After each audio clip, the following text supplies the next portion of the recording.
Hello there, everybody. Good to see you. Welcome to Fire Dragon Friday.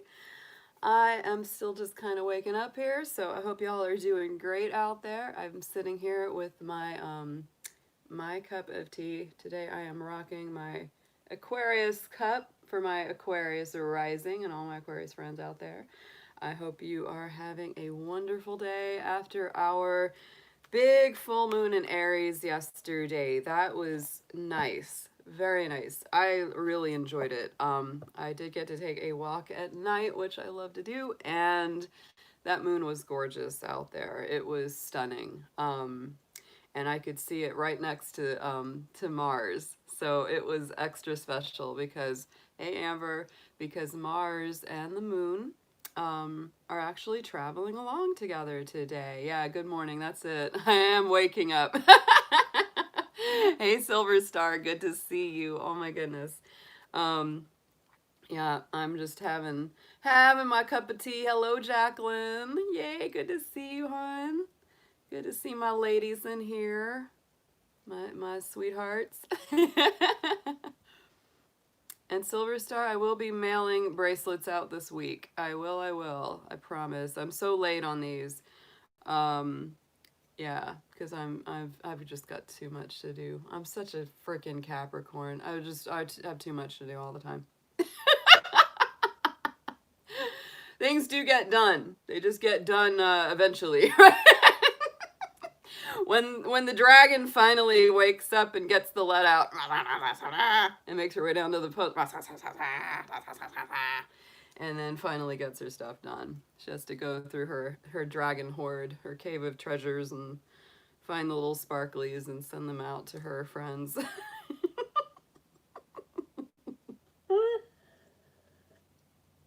So this has been a good week. Thank you, Amber. Thank you, sweethearts. Um, I've actually, a lot of people are saying how heavy and tense the energy is. And I know that's true because we have all these squares going on, but I tell you, I was talking to Jacqueline yesterday and, yeah, dragon commentary. I know. Yeah. I honestly feel like because Saturn has been kicking my dragon tail for so long, my goat tail, I guess, really, is that well, yeah, Silver Star. I like cemetery because that fits in more to Halloween. It's like we are in that time of year, y'all, so it's all good. Um, but yeah, no, it's definitely been tense, right? I mean, I'll show you the astrology in just a minute. We'll get into the chart for the day. Um, but honestly, I feel like because Saturn has been kicking me as a goat for so long now, 3 years, and it's gonna keep kicking. Oh, thank you, Patty. Oh, thanks, sweetheart. Big dragon shout out to Patty. Thank you for getting us started out on a high note. I love it. Yeah, Jacqueline ordered that Nightmare Before Christmas tarot deck. That is so nice. I can't wait to see what she thinks about it. Because I saw that. I haven't ordered one, but I love it. But thank you so much, Patty. I appreciate you starting us off. Starting us off already with the super chat. Um, but yeah, no, guys, this is definitely tense because we have, Aries is squaring all that. Aw, we love you too. Thank you. Aw, it's so sweet of you. Um, but yeah, now it's squaring all that Capricorn, and so there's definitely tension. But I feel like I don't know if I'm flying, literally flying under that radar a little bit because Saturn did go direct this week. Um, Jupiter's already gone direct. And on just 2 more days, y'all, for my Scorpios out there, especially, your ruling planet, Pluto, goes direct on the 4th. Very excited. I may jump on here for a little planet party, because that means, all three of our Capricorn planets, Jupiter, Pluto, and Saturn are moving direct now.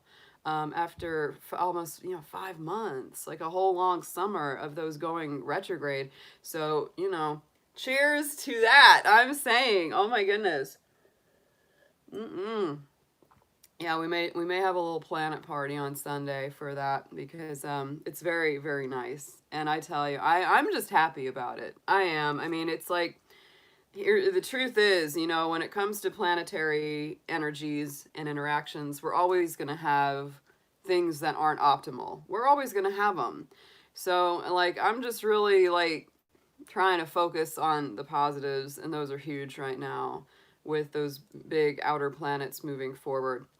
Mars still in retrograde, Neptune and Uranus still in retrograde. We are going to be coming up to a Mercury retrograde starting on the 13th. That's going to be in the sign of Scorpio. Oh, so you know all those secrets are coming out. You know all that like stuff is going to come to the surface. Mercury retrogrades in Scorpio are no joke, guys. They are intense. I've been through my share of Scorpio Mercury retrogrades. Yeah, I mean it's like you go back and it's like stuff gets revealed, secrets get told, information is found out. So yeah, but I'm down for it. I am so down for it, and you know, let's get this party going. And you know, today is actually quite special because you know, we always do the Friday readings because, you know, for love and romance, because Friday is a love day. That is the Venus ruled day of the week. So for any of y'all who are into doing rituals, spells, intention work, if you're doing them for love, Friday is always your day. Hey there, Scorpio's eye. Um, so yeah, that's why I chose, you know, this day of the week to do love reads because that's it. But Venus today is at right now it's at its very, very last degree of Leo. It's at 29 degrees Leo and it's getting ready to go into Virgo. So we do have a Venus shift while we're doing this reading. It's going to be happening. Yeah, so let's go ahead and get into the chart, into our astrology today. What is going on in the stars? Oh yeah, let's get it going. All right, guys. So yes, oh yeah, Silver Star. Yeah, it was amazing that full moon with Mars sitting right up there because there they are. There is that moon in Aries. There's Mars right there in Aries. They're just hanging right out together. Yep, yep. It's beautiful. I know. I was so happy because the weather here has been very cloudy and rainy lately, and it got really clear last night, so I was really able to see. I took a good walk and got to see all the planets and the star action. So it was beautiful. So here's what I was talking about with the tension, right? You see these lines right here. You see all those little square, red square shapes in the middle. Those are showing us that 90-degree angle that exists between the moon, Mars in Aries, and all of these Capricorn planets. Now, of course, the moon will be moving out of Aries very quickly into its next sign of Taurus, which will alleviate a little of that tension. But this is the thing that you will just hear me going on about. I'm going to be harping on it a lot. Because, folks, we're in for the long haul. Hey, Colin, thank you so much for that super chat, sweetheart. Really appreciate that. I am so blown away already by you guys and your generosity. It's so sweet. This is what we are dealing with, honestly, until the beginning of March, is this square from Mars over here to Saturn.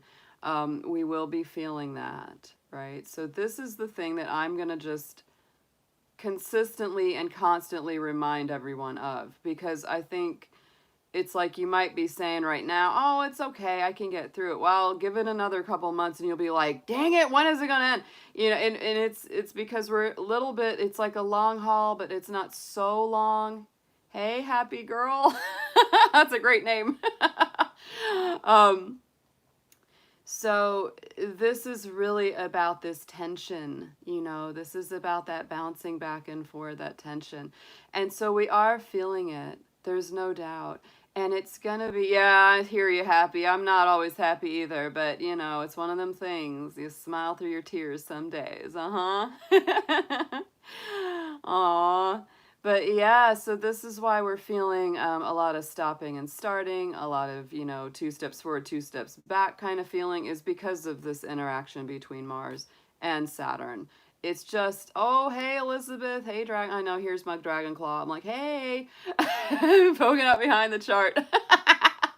Some people have fancy light up charts. I don't have that. I have my old fashioned paper printouts. I know. I do have stacks of charts too. I don't throw these away usually. I just keep them and I just reference them sometimes. Um, Today we do have we have shifted our rising sign again. We've noticed this that it was funny when I actually started doing these Fire Dragon Fridays. I had Libra rising for a very long time.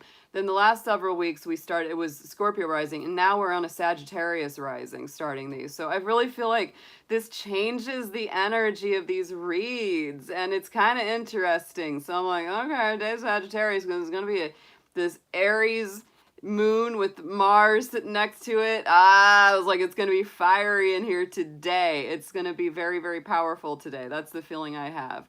So the nice thing here, yes, Silver Star, you're absolutely right. Saturn is really sitting on this. And I really believe that this is for it's for always for a higher purpose. It's always for our development if we are keyed into it and we're aware of it, right? And so for those people, which are many, that are not aware of it, Saturn squaring Mars is going to feel like crap. It's just not going to feel fun because Mars is like, let's go. I got my red Ferrari. I'm ready to rock. And Saturn is like, no, I'm just dusting off my old Volvo here. And kid, we're going to go slow with this. And you need to plan, and you didn't think about, what you're doing today, and you need to bring snacks, and you need to make sure you call your friends ahead of time. And it's like all that stuff, right? It's all about the caution, the planning, the inhibition. But Saturn, is always for our best. It's the Capricorn planet. And I am a Capricorn. So I'm going to tell you, it kicks your butt, but it's not for nothing. It's not for nothing. Mars wants to get there fast. Saturn wants to make sure you actually arrive in one piece. So you can't rush through the process because you might miss some valuable lessons along the way, right? That's the deal. That's the deal. You might miss some valuable lessons along the way, and they will be because, Saturn is linked up with Pluto and then Jupiter, and then she gets her Ferrari. Yeah, that's right, Jacqueline. When I'm a rich astrologess, I shall get Jacqueline a Ferrari. There you go. That's on the plan. That's on the agenda. Because Saturn is hooked up with Pluto. And, when those two are together, I jokingly call them doom and gloom. Saturn's like, I'm going to get you. No, it's Pluto's going to get you. Pluto brings the doom and Saturn brings the gloom, But it's not for nothing. It's not for nothing. These are deep lessons of psychological development, self-awareness, transformation on a big, big level. That's why this has been such a hard couple years.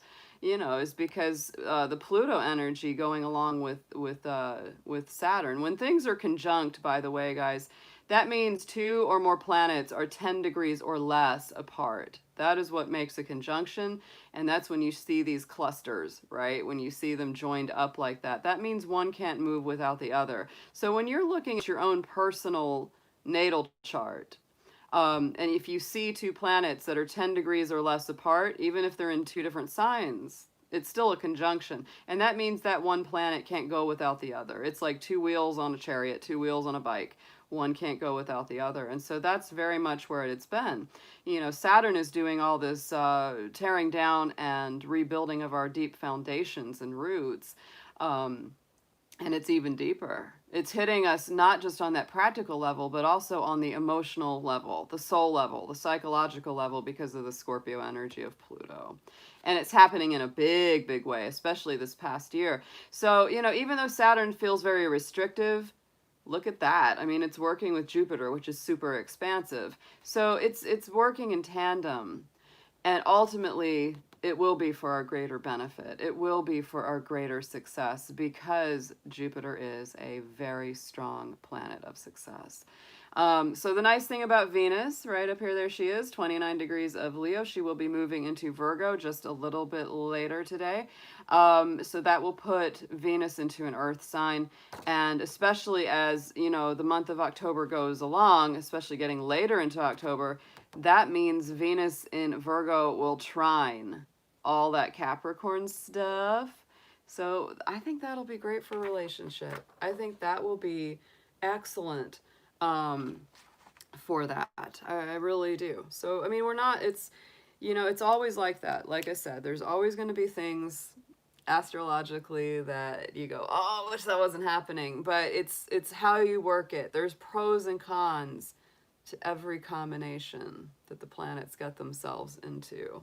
And if we just take time to look and time to get the lessons, then we'll get some info out of it. We'll learn from it, and it'll help us to understand why certain cycles are going on. Oh yeah, Lindsay, you like my moons? I got fancy. I got fancy on us for Halloween. I love Halloween. I love autumn. So I was just like, oh, I brought my crow out too. The crow or my raven. Yeah, I was born on the same day as Edgar Allan Poe, and I don't know if that's a good thing or a bad thing. January 19th. I'm born on the same day as Edgar Allan Poe, Janis Joplin, Dolly Parton. So yeah, here he is. Here's my raven pecking at me. He's like, come on, come on. He's a good bird. He's a good bird. I love crows, ravens, corvids. They're my babies. I love spiders. I am that person that catches a spider and puts them outside every time. Yeah. So, and I did find something very, very funny this week that I had to share with y'all. This is hilarious. I'm going to break this out a little bit later too, again, because people need to see them. So we have a new little dinosaur dragony character here. And so Mr. Dragon, Mr. Rhubarb Dragon, he has a new friend.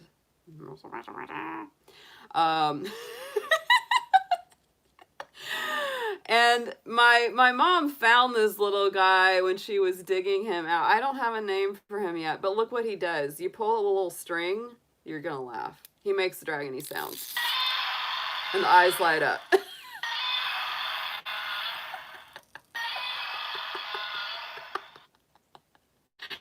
Me before my coffee or my tea. That's him. So that's him. So yeah, we can have a little contest. People can name this new little green dragon soar.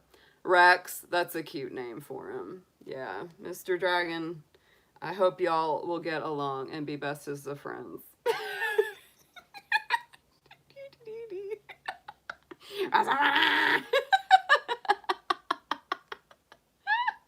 So this is a good way to start this reading out, because we do have today, we're starting it with a Sagittarius rising. Oh my goodness. No dragon fighting, right? Yeah, nobody's gonna win that one.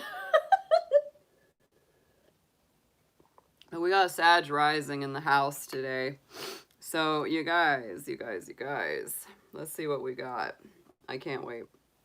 It's gonna be an interesting week ahead for sure. Venus switching up signs. But Venus this week will be in harmony with, Venus will be in harmony with Mercury. That's really nice. Check that out. I'll bring this back up for just a second. See this? Because when Venus goes into Virgo, especially by sign, it's already creating the sextile here. Mercury in Scorpio is going to create a sextile aspect to Venus, which I really like.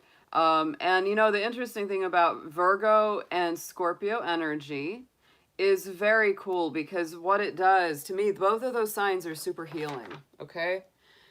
Virgo is very healing, especially to the physical level, right? Really about the physical well-being and health and what we eat and our habits and all that. And Scorpio is very much about healing the psyche, healing the soul, healing those deep inner emotions and feelings. So I think that this is actually going to be a week where astrologically we do start to have those healing conversations in relationships and in love if we are in those relationships. It's not always going to be light and fluffy, that's for sure, because Mercury in Scorpio definitely goes below the surface, and it's not very it's not very it doesn't make any apologies about digging deep to get to the truth. But I think it's going to be very healing. It has a real potential to be very cathartic, and to really heal some of those habits, especially, in relationships and in, love dynamics. It's really very much about, sometimes we get into those ruts and we get into those negative routines with each other. So this could be a week, or really a next couple weeks, where emotionally and romantically we start to really look at those habits, and are they healthy, and are they working, and should we change them up? Wow.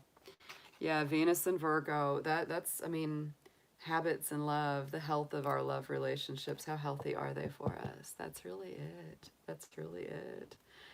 All right, guys. So let's get into these cards. Oh, yes. Forgot to mention. We do have a contest today going on. I do have a whole bunch of names already in the fishbowl here, and I will be giving away today the rose quartz bracelet here. So let's I'm just gonna look and see who I've already got in here and make sure that everyone's there that wants to be. I have Ethereal, Amber. I have Vegas, they're always here. Susan Bissonette. Let's see. Heart of Gold. Nancy Riker. I know I've got a lot of folks in here. Kathleen H., because we do have folks that have been here before. Rihanna N. There's Jacqueline. Amber. Lindsay.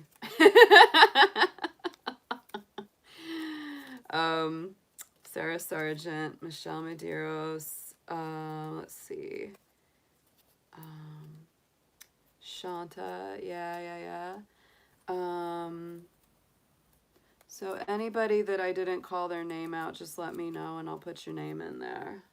Yeah, we'll do that. And I will get this pulled a little later. We'll do it later. I think, do I have you in there, Denise? I don't know if I called out your name. I don't think I did. Actually. Nope. So let me write you down. Babe. And Tilly Mae was our winner last week.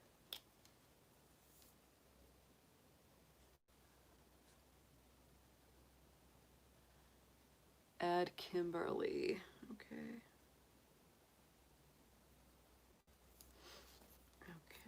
And then who else was it? There was one other, Denise Benoit. I like that name. This is very pretty.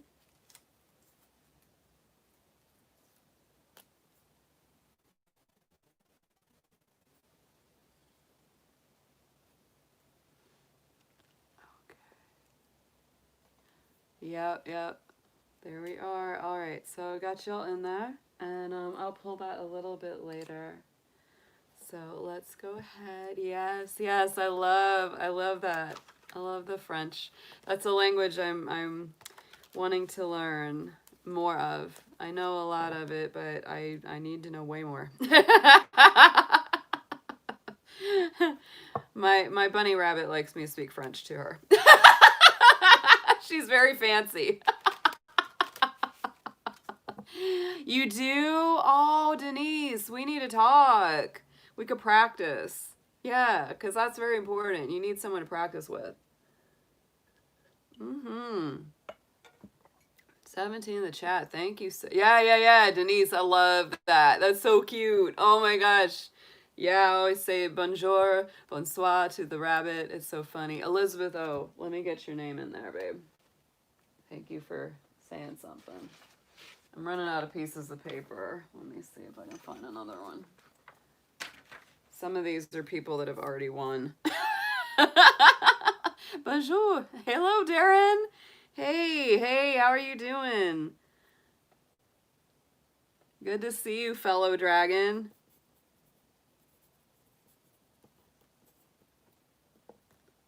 Good to see you. Silver Star, yeah, I'll throw your name in there because I've got you. Let's see.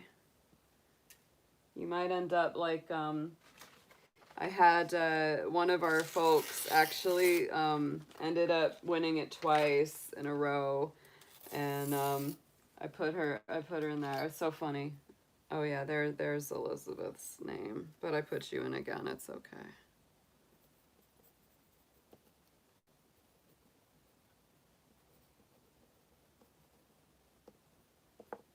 Alrighty, got y'all in there.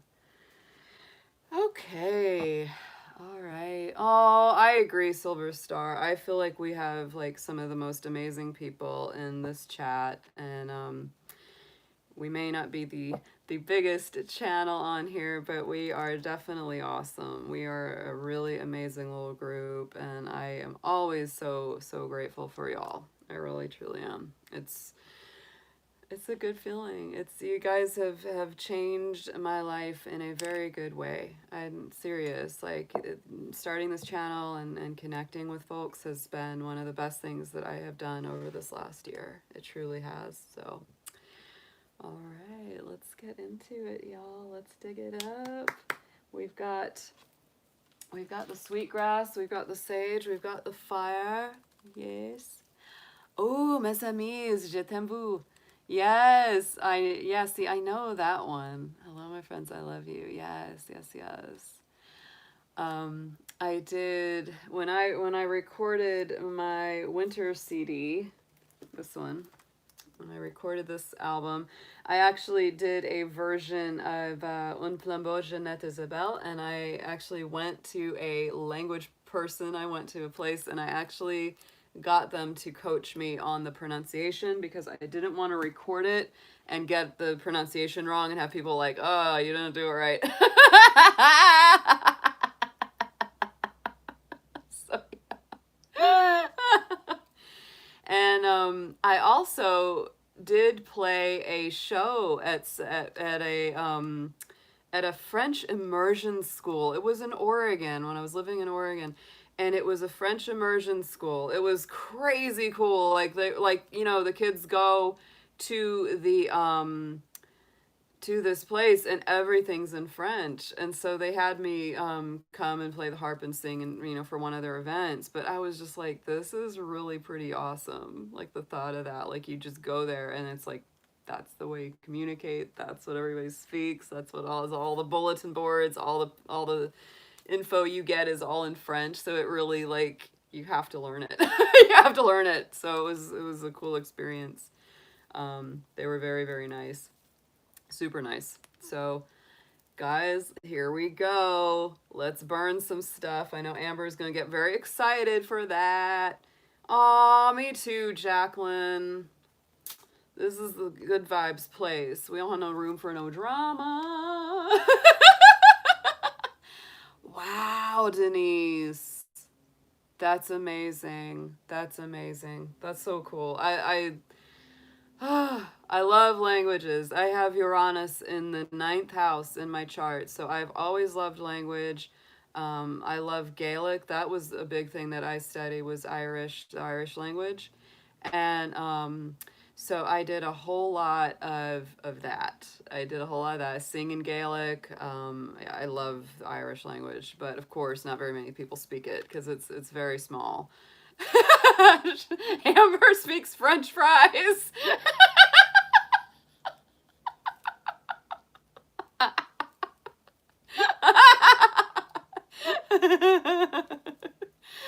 Take care, Colin. Thanks for stopping by. Check your reading later. Speak French fries. Oh my goodness. That's adorable. Oh, pommes frites. Pommes frites. Yes.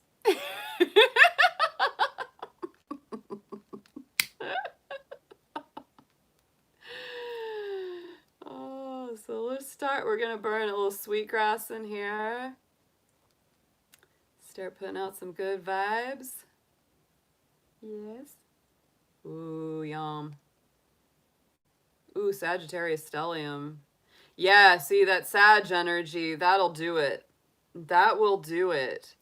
Yeah, Uranus, by the way, Uranus, the planet Uranus, that rules Aquarius. And that is where your genius lies in your chart. So when you're looking at your personal natal chart, you can tell where that is. So for me, yeah, it is with other cultures, languages, customs. I need to do more. I need to do international travel. Palms du terre. Yeah, that's right. Earth apple. It's basically what it means. It's kind of funny. I think it's funny. Oh, I could help you with the Gaelic Silver Star. The first key to Gaelic is that nothing is pronounced the way it looks.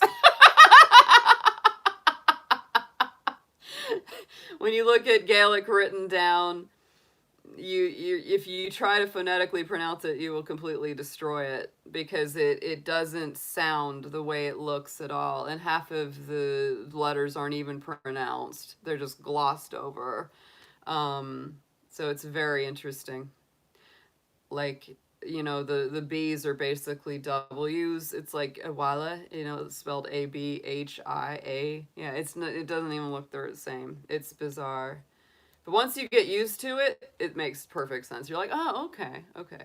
I recommend listening to Clannad. Clannad, Clannad.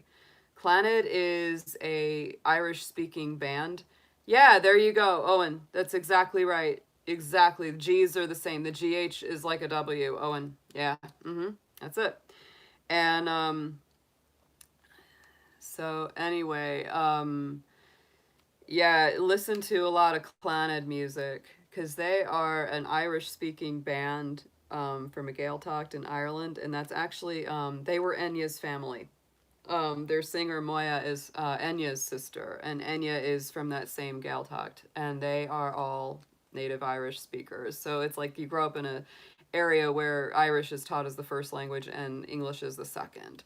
And so it's really cool. Like that's actually when I was a teenager and I came across Enya, I was like, what is this language? Why is it so awesome? And why does it feel like I need to be doing this? I think part of it, I swear, I believe in genetic memory, soul memory. My family has deep, you know, Irish, Scottish roots, Celtic roots, and so it was like something just triggered, and I learned to play the harp, and it just came kind of second nature. It was like, yeah, I've done this before, I've done this before, and I swear our souls remember things. I swear they do. Yeah. And so, yo, I absolutely recommend Clannad. They are an amazing, amazing band with such a variety of beautiful music. They are a huge inspiration. I got to meet their singer. I got to meet Moya, and she's amazing. Oh, Lindsay, I will, you know what? I need to post a link to my CDs because I do have these available online. I know that my songs, some of them are on iTunes, some of them are on CD Baby. I do sell these through my eBay store too. So I need to, and I know Jacqueline, she got on me again last night, that I need to post a link to my eBay store because I do have an eBay store that I have run for many years, and it's my dragon hoard. It's my dragon hoard, I swear. So yeah, I will post in my description. I'll put a link to my eBay store. My music is in there. Have all my CDs up available for purchase and many, many other things. I sell candles and cosmetics and perfumes and stuff. I don't sell crystals at this point. I might in the future if there's enough for that. Yeah, I will. Scorpio's getting that goat moving. I know, I know. She's like poking me. She's like, come on, goat. Come on, goat. You can make some money over here. I'm like, all right, okay. Yeah, I don't like to push it on people, you know, but I'll put it up. I'll put it up since you guys want it. And very cool, Elizabeth. Swedish, Finnish, and Norwegian. Very, very cool. Your Etsy shop, Lindsay. Oh, you'll definitely share that with us too, so we can go support you. Because we definitely should support each other. I always believe in that. Small businesses, we gotta do it. We gotta do it. Very important. So yeah, I will definitely get that going. I will put that up. Yeah, totally. Whenever you want. Oh, interesting, Elizabeth. So your last name starts with that. Oh, that's interesting. Yeah, any of you, like I did for Ms. Mindful. Ms. Mindful is one of our members here, and she has her own little YouTube channel, which I really love. She needs more subscribers, so if you haven't checked her out, go check her out, subscribe to her. I did a video just shouting her out. She's a really wonderful, sweet lady. I did a reading for her, and her daughter is also awesome. And she sent me a couple pieces of jewelry, and yeah, they're both just fabulous ladies. So yeah, definitely support them. I did a little video, so if you're looking for her info, it will be there. Ms. Mindful, M-I-Z Mindful. She's very cool little Aquarius lady. She does little short guided meditations that are very nice, very very nice. So. Let's go ahead and burn my sweetgrass. We got some sage. We're gonna burn some of that too. Do do do do do do. Get that going. Get a little dragon smoke action. Yes, yes, yes. This is gonna be hot. These are gonna be hot readings. I already know it. I can feel this. It's gonna be big. It's gonna be big stuff. I just know this is gonna be like some fiery truth-telling readings. Because we got our Sag rising going on in here. It's gonna be big. All right, my tea is done, and I'm ready to go. I'm ready to go. All right, let's get some tuning forks on this action here. I'm gonna play, let's see, we'll do Venus and we'll do the Sun. I'm excited, y'all. Oh my gosh. I'm excited to hear about y'all's businesses and the things you're doing. And yeah, let's just share it all. I'll post links for my eBay store on this. Oh, I was Irish. My angel guides tell me I belong to bloodline James Brown. I kid you not. I like that. I like that. Yeah, sweetgrass is my favorite. Oh, it's my favorite. I love the way it smells. Hey, Terry S. Good to see ya. So yeah, no, it's I will post the links to my eBay store on this video and also on my description box, where you can purchase my music and other assorted sundries and fun things from the Dragon Cave. All right, so we've got the Sun, and then we've got Venus, and we've got the heart chakra fork here.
Whew.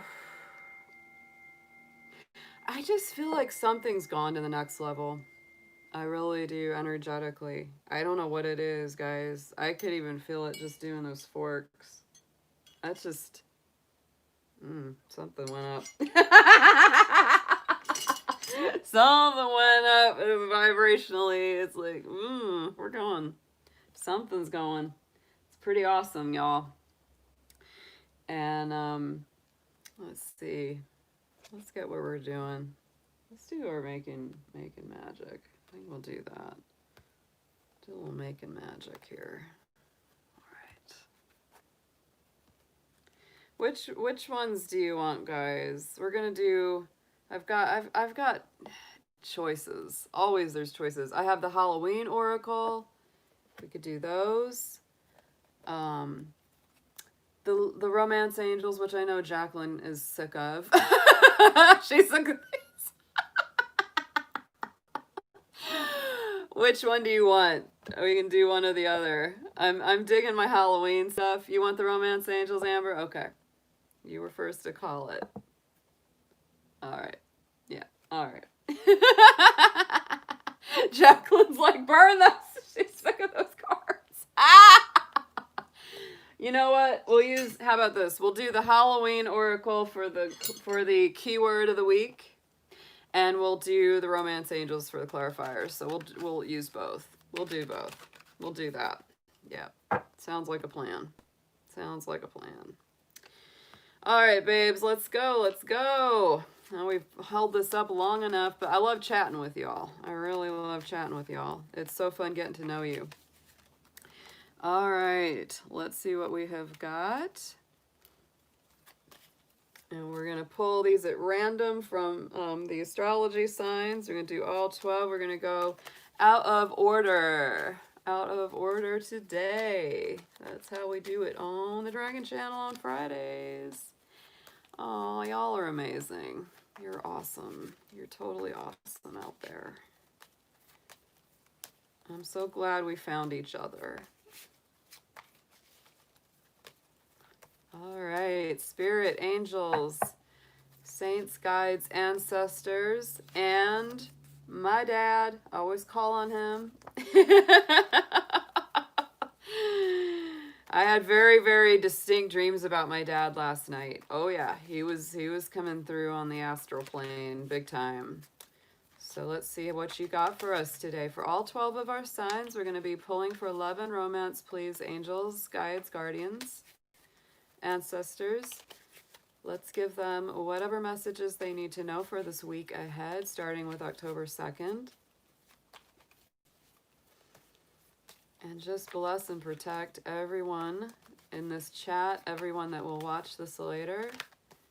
Keep them safe and take them to their best place. Give them divine guidance. Thank you so much, guys.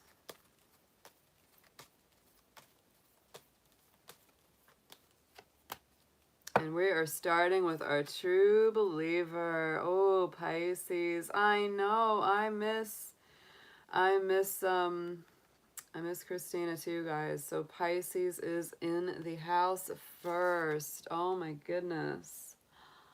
Oh. Yes, yes, yes. I love it. So we're gonna do let's get a keyword for Pisces from the Halloween Oracle.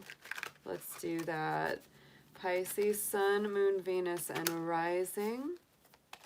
Pisces, if this does not resonate with you, you might want to check the placements in your personal chart.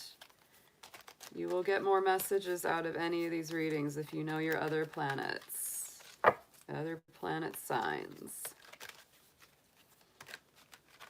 For love and romance, let's see Pisces. All our little fishies.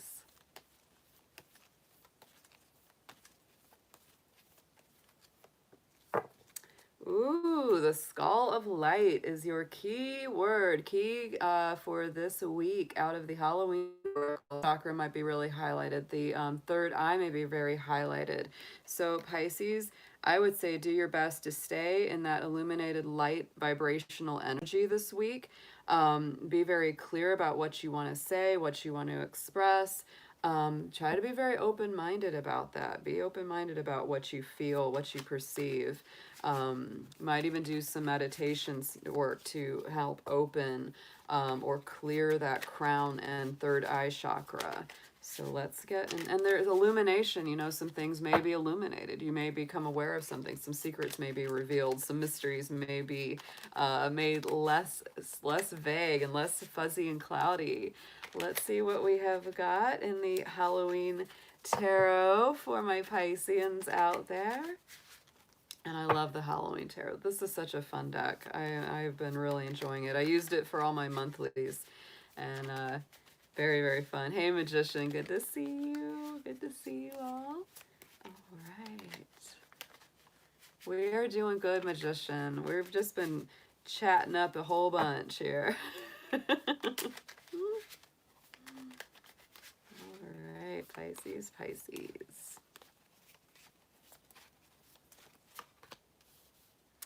Yes, and there's why that illumination is needed this week. So Pisces, this is very strongly, you're wrapped up in your mind. Eight of Bats, same as Eight of Swords. So this is all about, you know, the need to free yourself from limiting thoughts, anxious thoughts, worries, doubts, etc.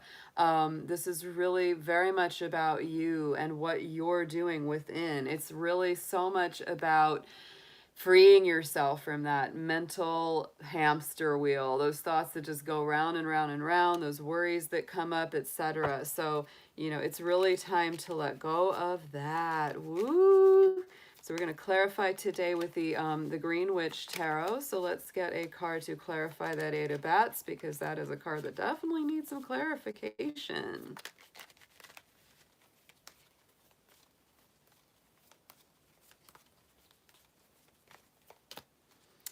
Look at that when it comes to justice. So, oh, Pisces, you might feel like something's been really unfair or unjust, and it's really making you worry about things. Dragon time, cha-cha-cha. Yes, it is.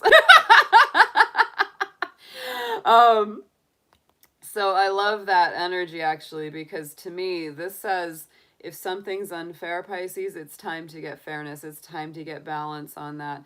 Don't just sit and worry about it. Don't just get, you know, stuck in your head about it. It's time to actually do something about it, because this is about balance being restored. That's that justice card.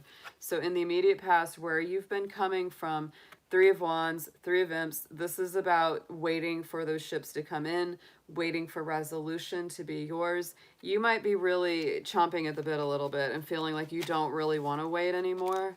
And it's really very much your judgment call whether or not you wait on this just outcome, or whether you kind of take some action or say something about it.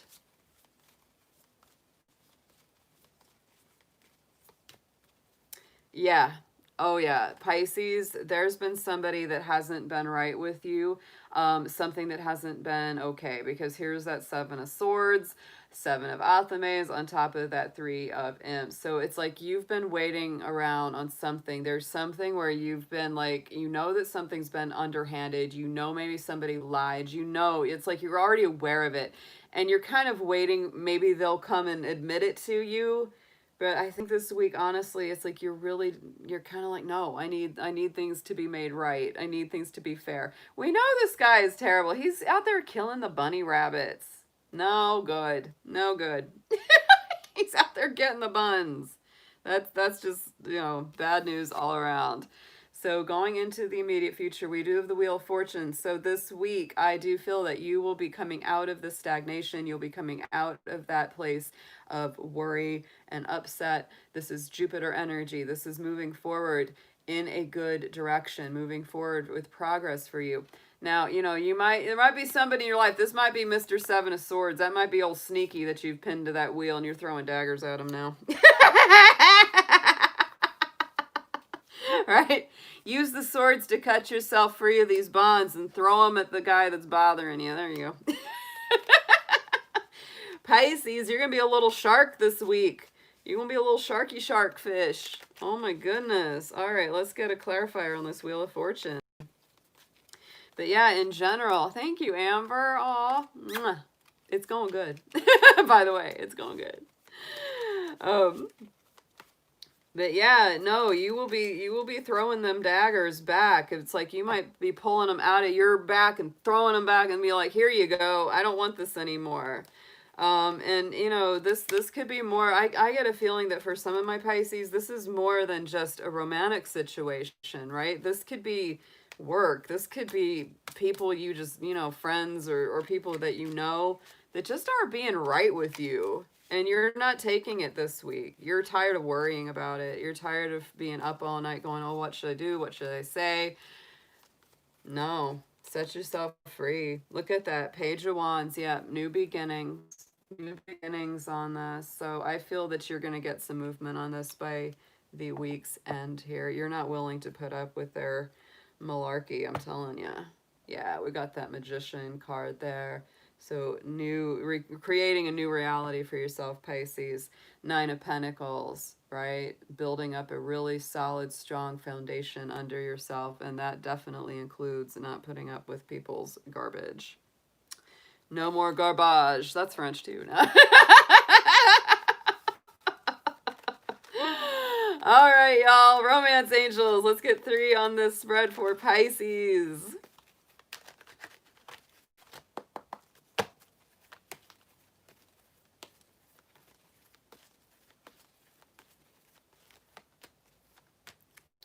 Yep, we knew it. We knew there's some red flags on this, but calling in the soulmate is here. So Pisces, if this is about someone that hasn't been honest with you in love, or somebody that has been underhanded and you have figured this out and you've released them, it's time to attune your energy to a higher vibration to bring in someone that is very good for you. Paying attention to the red flags, right? Getting clarity on this. That's a big part of this, getting clarity. This is a week of illumination and revealing things. So, you know, make sure that you know. Make sure. It's like if you maybe you're just guessing or maybe thinking somebody's doing something underhanded, make sure you know. Don't go on assumption. Make sure that you have the whole truth before proceeding. You don't want to jump somebody unless you really know. But here's this forgiving and learning, right? Releasing and healing the past. So if this is somebody that hurt you in the past and you're still hurting over it, this is a week for good closure. This is a week to really do a lot of releasing work. That could be very, very good going forward in the future. So let's get a little Making Magic card as an affirmation on this for Pisces, please.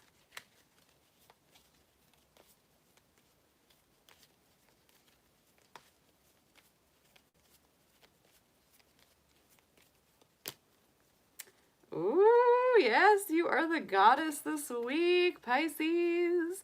Healing feminine energy. So Pisces, if you feel, especially if you feel that you're the divine feminine energy in this relationship, this is all about stepping into that power, that triple moon aspect, healing that feminine energy. And if you are the divine masculine, this still applies. If you're healing that feminine side of yourself, that trusting, intuitive, perceptive side. Yes. So very, very nice. All right, all right. Very interesting for you, fishies. Don't put up with any funny business. That's my feeling this week. Make sure people are being truthful with you. If you know that they haven't been, it's time to address that. Don't you lose sleep on that now. Don't you cry over them, darling. They ain't worth it. That's what my dad would say. He would totally say that. All right, let's pray a little sage here. Get a little clearing on this. Tap these cards. All right, so let's get our next sign, guys. Let's see who we've got next in the house. You're welcome, happy girl. Thank you. Thank you for being here with us. And that sun is coming through so bright. Let me get the shade. That helps a little bit, not a lot. The sun at this time of day, it's like it really starts coming through that window. All right, let's see who is next. Go hug my snake plant. I like that. Snake plant. What's a snake plant, Denise? What is a snake plant? My dad was born in the year of the snake. And so it's so funny. I always would jokingly call him the snake. Then we'll go burn his stuff. Yeah. All right, let's see who we've got next in the house.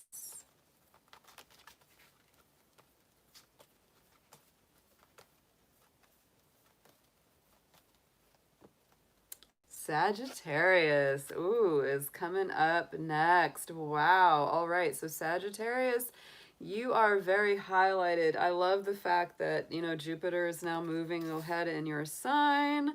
This could be an interesting week for our Sagittarians. So let's see what we have got on this. Let's see what we have got for the week of October 2nd coming up.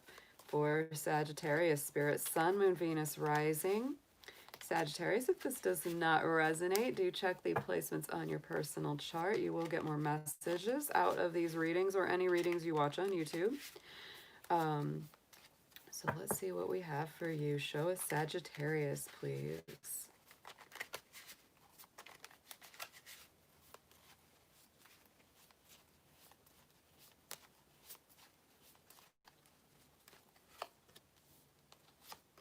Okay, look at this energy. So Page of Swords, Page of Bats, right at the center. So for love and romance, you know, this is often that little spy card, somebody texting you, somebody watching you on social media, somebody checking in on you, doing a little bit of peeking around on my Sagittarians, wondering what y'all are up to. Because y'all are always up to something. Not something bad, I'm just saying, y'all are always busy. You're always doing something, following that star, following that truth, having a new adventure, etc. This can be a youthful energy. It can be a immature energy at times because it is a younger kind of, you know, person, whether they're physically younger or just, you know, more immature than you. Could be, you know, some air energy, Gemini, Aquarius, Libra. But pages are always messages, right? So to me, it's like there's always a message with a page. And with that air energy, it's definitely like that intellectual energy, very much that feeling. So let's get a clarifier here for Sagittarius.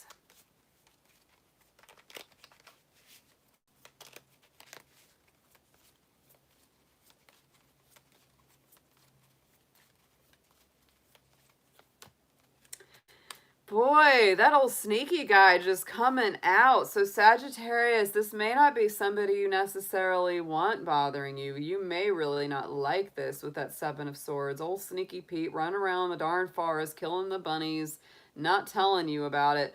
That is a little bit yuck. That's a little bit yuck. I'm not even gonna try to sugarcoat. Yeah, I mean, the Seven of Swords is just our sneakiest person in the tarot. It's not a good feeling. Wasn't honest with me in the past, and yet here they are coming back in, tapping on my shoulder, sending me a message even after I told them not to. So this might be something where you really gotta get them out of there. You're coming from the King of Pentacles. Here's where you're coming from. I mean, you're coming from a good place of stability, Sag, so I'm really not too worried about you. I think you will do just fine. I think you will take care of this person in short order should they come around. And it also tells me that if this is somebody new that you haven't met before, just be very careful. Be very careful this week. Hey, Kathleen H., good to see you.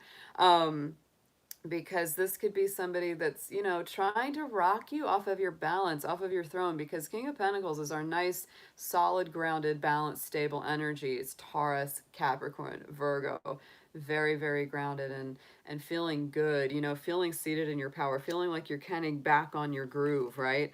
And so that's why, you know, this energy, this Page of Swords with the Seven of Swords, it's like, don't pay attention to this person. Like, I would just, if it's somebody that you know has lied to you in the past, if it's somebody that hasn't been honest with you, block them.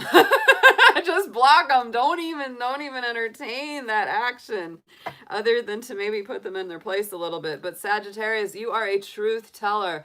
High vibrational Sagittarians are our truth seekers. You do not play around. You do not sugarcoat. You just say it like you see it. And so don't be afraid to do that with this person if they try to come at you. Yeah, look at that. Ooh, you are coming from a super balanced place. I like that. So the Justice card on top of the King of Pentacles. Gosh, guys. You know, you're coming from a very balanced place of fairness, equality, harmony. You're like, I have worked hard for my balance. I have worked hard to get to this stable place of leadership. And so, yeah, I mean, this kind of person comes in, you're like, get out of my face. Get out of my face. Don't even entertain it. Going into the future, we do have the Hermit. So this is Virgo energy. This is healing energy. And it's also, to me, It's funny with the Hermit, even though it's a Virgo ruled card, I always feel a little Sagittarian about it because it's very much that solitary, pioneering truth seeker that's really looking for that ultimate truth. And that's very much a Sagittarian energy as well. And so I see you just going forward. It's like, no, I'm going to follow my own star. I'm going to enjoy doing my own thing here. You know, maybe I'll find the magical healing recipe, right? You know, maybe that'll all work out. I love that energy. I really do. It may be a week where you spend more time to yourself, Saggy, when it comes to love and romance. It may be very much, you know, about that. It's like spending time on your own. Because you'd rather spend time with your own company than to deal with somebody that isn't for your best or somebody that's just outright lying to you.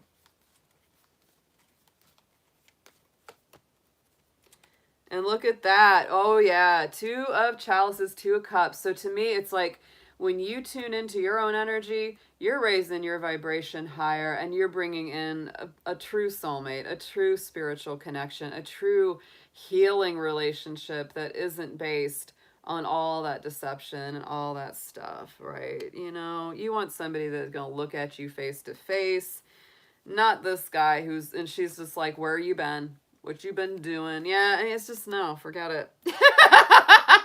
You want the real deal. Strength card. This is a week of balance here. This is a week of having spirit help you intervene with some of those more frustrated emotions if they come up.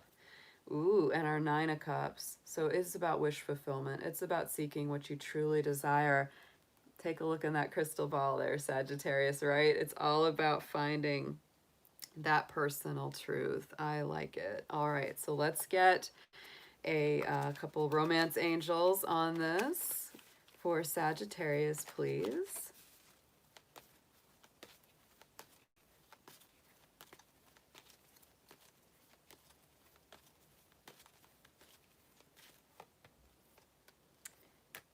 All right, y'all. This is an interesting one. So it says give the relationship a chance.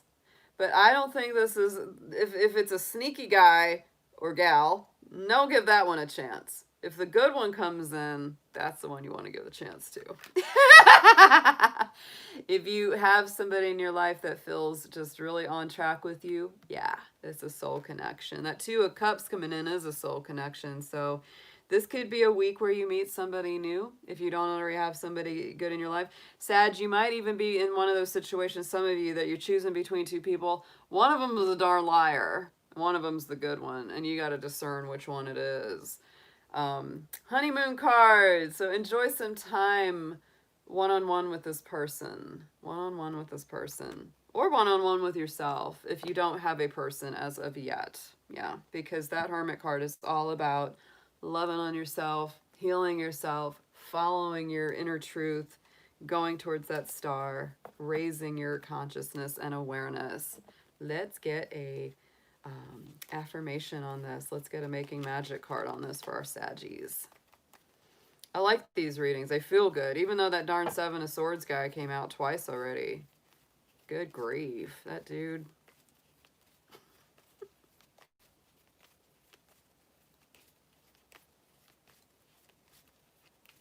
Why do I feel like this is just a week of truth telling? Yeah, calling people out on their crap. Mm-hmm.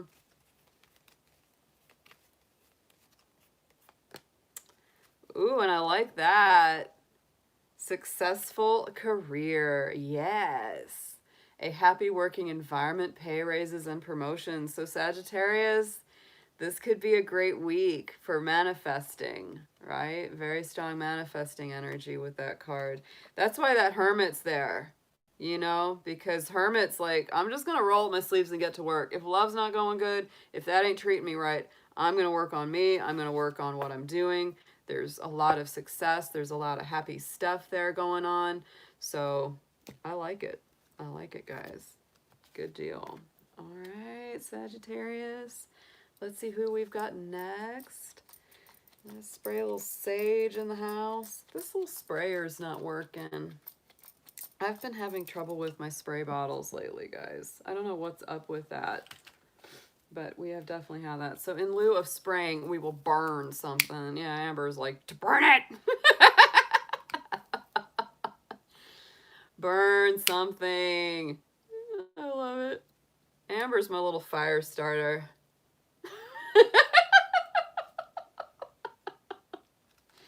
She is my little fire starter. Yep, yep.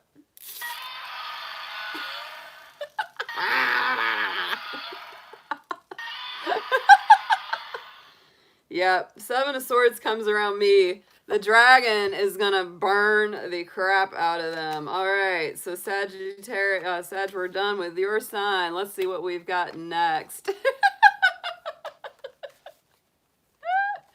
That's our new little dragon pal here on the channel. We don't know what we're gonna name him yet. Someone named him Rex. We're gonna see what comes. I'll see what names people come up with for him because he's really funny. All right, guys, let's see who's next. Who is next? Who is next?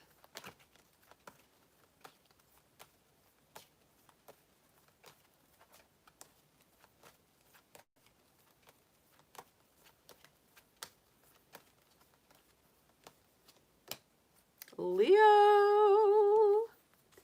All the Leos in the house. Our fabulous, fiery Leos. I love it. Oh my goodness. So Leo, we are in a fiery energy. Venus has gotten done with your sign this week. So today, Venus wraps up its tour in Leo. It will not be back there again until June next year. So just be aware of that. Be aware of that. So let's get a keyword on this for our for our Leos. I love it, Lindsay. I love my lions. Oh, I do. I love my lions. And all of the full moon readings are up, guys, for yesterday. So just, you know, if you haven't checked those, Draco, yeah, the green dragon, that could be a good name too. That's a great constellation. So check your full moon readings, guys, because those are up. This particular full moon in Aries was a good one for Leo. Those are fellow fire signs, right? So let's get you some cards. Let's see what's going on this week. Let's get a keyword first for my lions out there.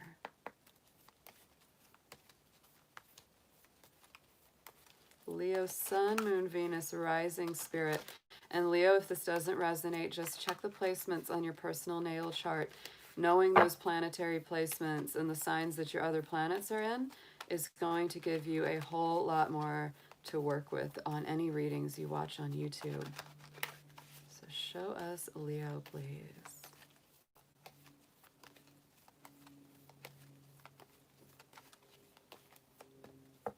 Ooh, Lady de los Muertos. Acceptance and equality. I love that. So she is a powerful spirit to call upon in times of trouble. She's very, very, actually a lot of compassion, a lot of love, very, very good at intervening in relationship situations, and also releasing any negativity. This is a beautiful card. So it's about balance. It's about accepting yourself, accepting others, letting that bring you more harmony. That's a beautiful card to get, Leo. So let's go ahead and get some tarot for you. And of course, November 2nd is our Day of the Dead. That is, we have an exciting end of this month with Halloween, All Souls Day, and the Day of the Dead all lined up with that blue moon that weekend. It's going to be very cool. So Leo, let's get some tarot for you. See what we've got.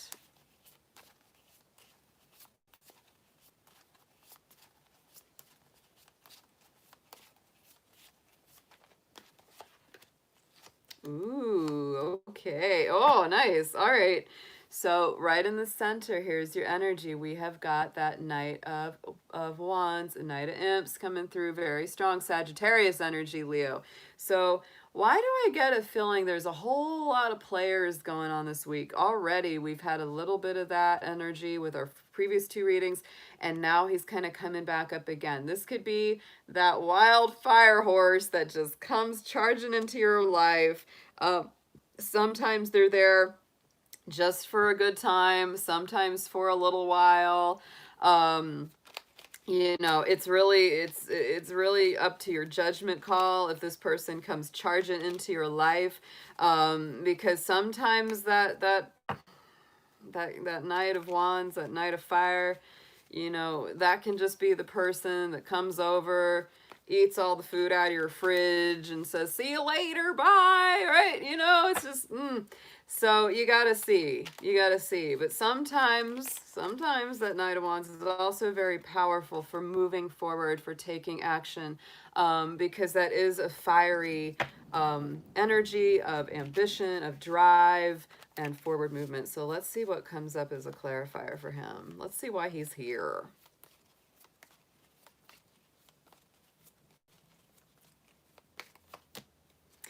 Oh my word, y'all. Again, Seven of Swords, Sneaky Pete. I am serious. This is a week of people thinking they're going to get away with something. Oh my goodness. Okay, guys. You can't make this stuff. I'm telling you, make this stuff up. So, Leo, watch out. Watch out. If somebody's coming into your life this week that you don't know very well, be careful. Because this, you know, Seven of Swords is our sneaky guy. He's out there. He's killing the rabbits in the woods, lying to his girlfriend about where he's been, all of that stuff. Ah! So I'm just saying, this is really, yeah. And if it's somebody that you know before that has done you wrong again and they try to come back in, they haven't changed. That's just, they haven't changed. They're still coming in there thinking that they can pull one over on my Leo. And that's just not going to work. Look at this. In the past, oh, Rambling Mike. I love my Rambling Mike. So, Five of Ghosts, Five of Cups from the past. I mean, this is somebody that already probably hurt you or has hurt someone else, right? There's a little string of broken hearts behind this fella. So, or gal, because you never know. It could be either one. Five of Cups, yeah. I mean, this is still like somebody who was kicking your cups over. And you still have two in place. So don't let them come and kick over the other two. Be like, no, no, no, no, no, no. No, no, no. Yeah. I can't believe this. The first three readings, right off the bat, we've had Seven of Swords come in every time. This is a week of truth-telling. This is a week of no more sneaking around. Yeah, he's making his rounds, just same person, different face, right? Same person, you know, same basic attitude, thinks they're gonna pull something. That is, wow. Be on the lookout, y'all. Be on the lookout. He's wanted and at large. He's wanted in several states. A descendant of used car dealers and horse thieves. That's him. Yeah, Five of Cups, and it left some of y'all in that hanged man place. Oh, it's so tough, Leo, because this is, for some of you, this could have been a real heartbreak. Could have been a really rough one, and you're still healing over it. You're still getting over it, right? And yet they think they're going to come back in and do more. They're not going to fix it. But look at this. You're stepping into this energy by the week's end as the King of Pentacles. So I think that you will be choosing whatever makes you the most grounded, balanced, stable, happy, assured of yourself, right? That is very nice to see, because I feel, and this may be very specific. This may be very specific for some Leos. For some of you, this is somebody that has just broken your heart. You're still in that healing mode over it. They're trying to come back in again while you're still, you know, partly healed. They know that you're vulnerable, right? And they got that silver tongue and they'll say whatever, and they come in with a lot of charm. Could be a very narcissistic kind of person. Oh, so yeah, no, this is not, yeah. Oh yeah, uh-huh. Yeah, I hear you. I hear you out there. Look at that. Oh yeah, Six of Wands. Leo, if this is your story, you are going to come out of this awesome this week. Like, you're really going to stand up for yourself. Six of Wands, big victory. Big victory of your own personal balance, grounding, and stability. Yes, you do get a reward if you turn them in, Jacqueline. Absolutely. Eight of Pentacles, Eight of Pumpkins. So work at this slowly but surely. Don't, don't get distracted from your work. Don't get distracted from this process. It's very important. This is a creative process. Get out there and carve you those pumpkins. Do something fun, right? Inject some fun into your work. And we got Page of Pentacles here. So, I mean, you're really looking for this new energy, new beginnings, new investment of time, resources, and energy and emotion. Wow, Leo. What a week. And I'm going to also tell you, you know what she's about too? Is swift retribution. If you have been done wrong, oh, Santa Muerte. She'll sort them out. She'll sort them out. So let's get some romance angels on this. 3, please, for our Leos. Wow, what a read.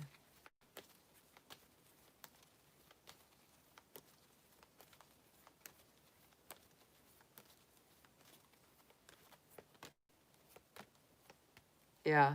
Oh boy. Extend the lighthearted energy. Probably not too sneaky. Do it for other people, Leo. It's totally fine and it's totally time. If there's somebody that makes your heart flutter a little bit, go ahead and talk to him. Laugh with them. Joke with them. Somebody that's new. Somebody that isn't old sneaky Pete here. Yeah, this is all about, having some fun and love again. Not getting all, bound down in that heavy energy of this past.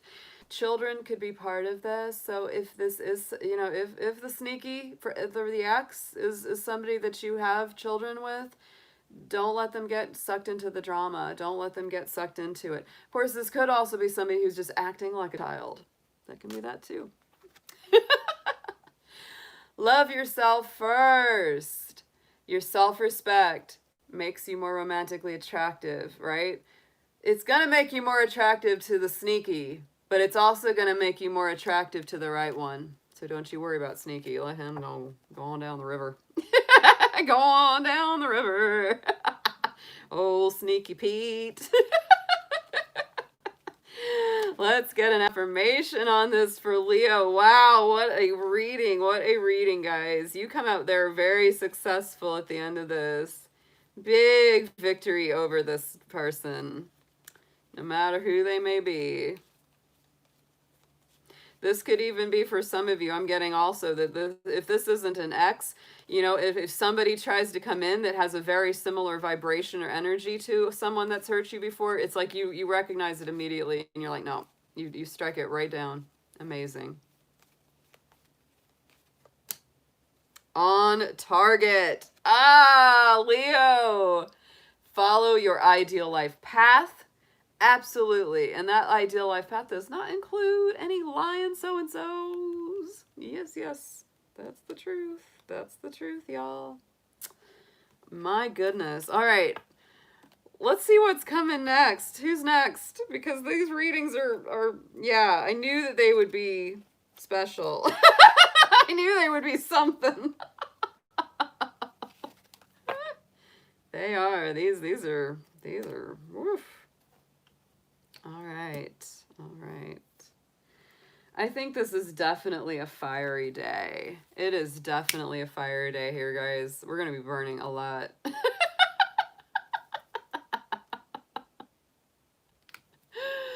Thank you, Patty. Thanks so much for coming by. I really loved having you in the chat today. All right. Wow, wow, wow. All right, let's shake these cards. Let's shake them out. Let's shake them out. Hey, sweet Vampy, good to see you. Oh, I love you too. Great to see you here. Cement shoes for Sneaky Pete. He'd be swimming with the fishes.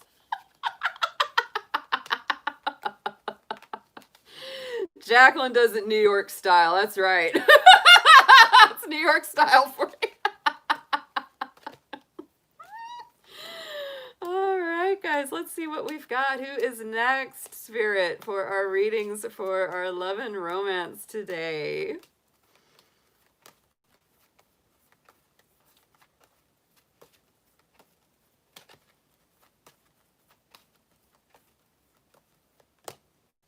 Capricorn. Oh, it's goat time. I'm in the hot seat. Capricorn, Capricorn. Woohoo. All right. All right, goats. Let's see what we got. Let's see what we got. Capricorn, Sun, Moon, Venus, rising folks out there for love and romance, spirit. Let's see what we have for our Capricorns. Now, Capricorn, if this does not resonate with you, check the placements of the other planets in your personal natal chart. You will get more messages out of this or any readings that you watch on YouTube.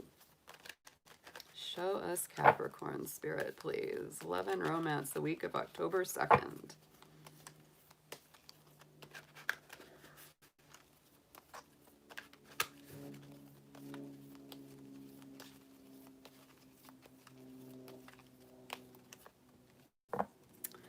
Scrying card. Ooh, there's your keyword from the Halloween deck.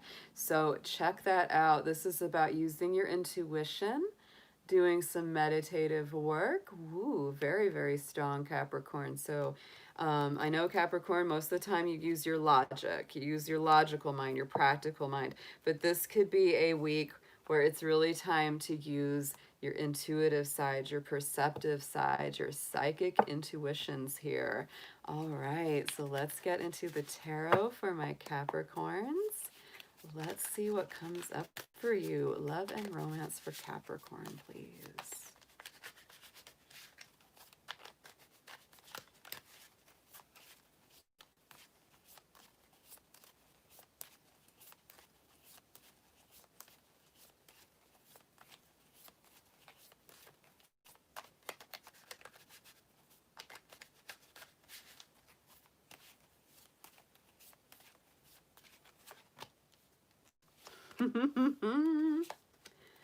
Nice, nice. All right, so Cappy, right at the center, we have the Ten of Wands, our Ten of Imps in the Halloween Tarot. So to me, this is all about kind of getting yourself in order, getting things together, and finishing something that's been a great struggle or a burdensome cycle for you. Anything that's been difficult, maybe something you've been procrastinating on that's not been the most fun.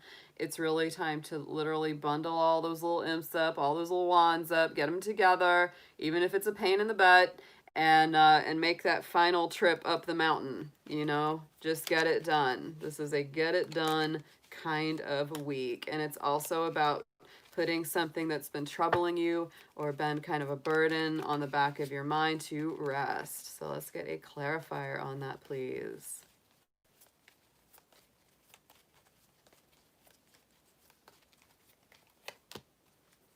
Five of Cups. Yeah. Oh, Capricorn. So you might be really putting an old heartache to rest, putting an old maybe a failed old relationship, something that didn't work out, something that was really, really tough. You know, putting that to rest. Five of Cups, yes. And I like her little bunny rabbit sitting there in the back. So it's like, remember, Capricorn, yet again, that, you know, those Three of Cups might be turned over and you might have to release those and let those go. But the Two of Cups is still standing. You still have something good to look forward to always with that card.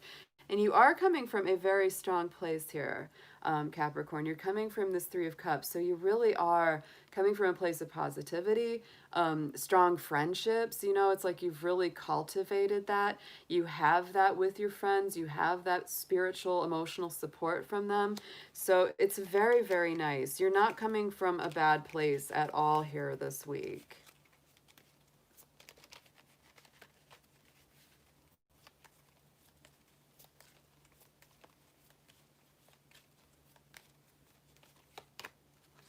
Yeah, Four of Swords. So Capricorn, rest and relaxation. Oh my goodness. It's like you really have a good feeling when you're talking to your friends, when you're celebrating life successes or the ups and downs or whatever you're going through. This is nice. This is nice. It's like this is like just taking it easy, hanging out with people, getting that recuperation that you need, because you need it to go forward to handle this stuff. you're putting something to rest. That's very much what it feels like here. This is a week of really wrapping up some old cycles, some old emotional cycles. Going forward, we got our little Page of Swords. This can be your little spy card sometimes. It's a youthful energy. It's messages coming in, lots of texts, lots of phone calls, lots of communication, sometimes with somebody younger than you or more immature than you. It's air energy, Gemini, Libra, Aquarius, so just keep that in mind. Let's see what we have clarifying him.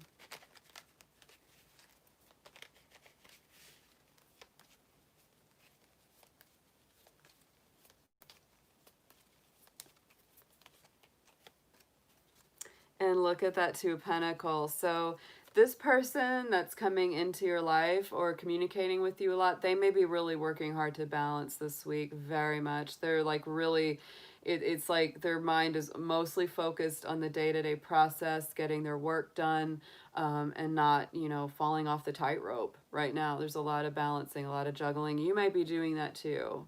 You might be thinking about a lot of things. Your mind might be really, really going in a lot of different directions, because once you start clearing up some of that past energy, your mind becomes rejuvenated and refreshed. But it's really time to start doing some basic practical work. This is balance, balance of your resources, balancing your time, balancing your finances very strongly this week. Ooh, nice. So Ace of Wands is coming in there. That's a good feeling. This is a great card. Ace of Imps in the Halloween deck. But that's passionate, strong new beginnings. So to me, it's like whatever you're wrapping up and you're letting this go. Yeah, it's really about moving past that and starting something very fresh and very new. Ooh, and more Wands energy. We got the Queen of Wands. So Capricorn, that's very much stepping into your creative power, using your heart, using your spirit, using that generous spirit to create a new reality, and using your magic, Capricorn. So let's get 3 romance angels on this for Capricorn, please, Spirit.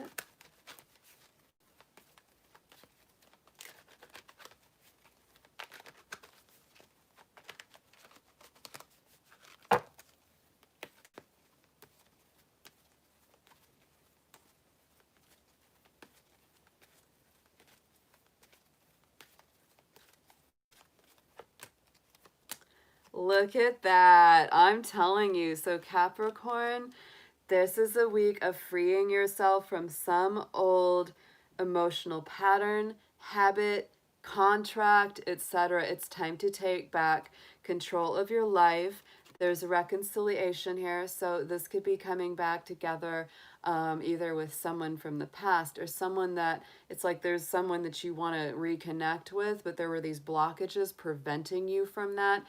And once you get rid of those, once you heal those blockages or those challenges and you work on them, it brings you back together in a better way. And it is a true love connection. So very, very nice. Aw, goaties. So let's get into our making magic cards. Let's get an affirmation, please, for Capricorn.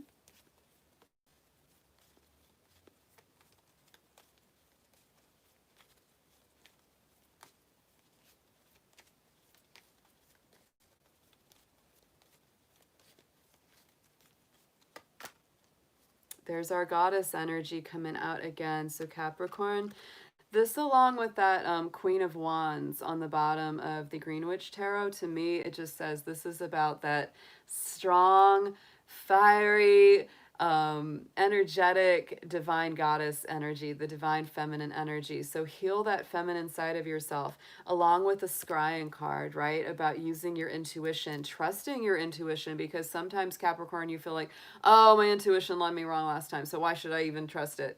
This is about healing that and about trusting it again. Wow. Very nice. I liked this reading, and I am a goat, so I got this one. This one was nice. This one was good. Makes a lot of sense to me personally. So let's get it, Capricorn. I love it. All right, guys.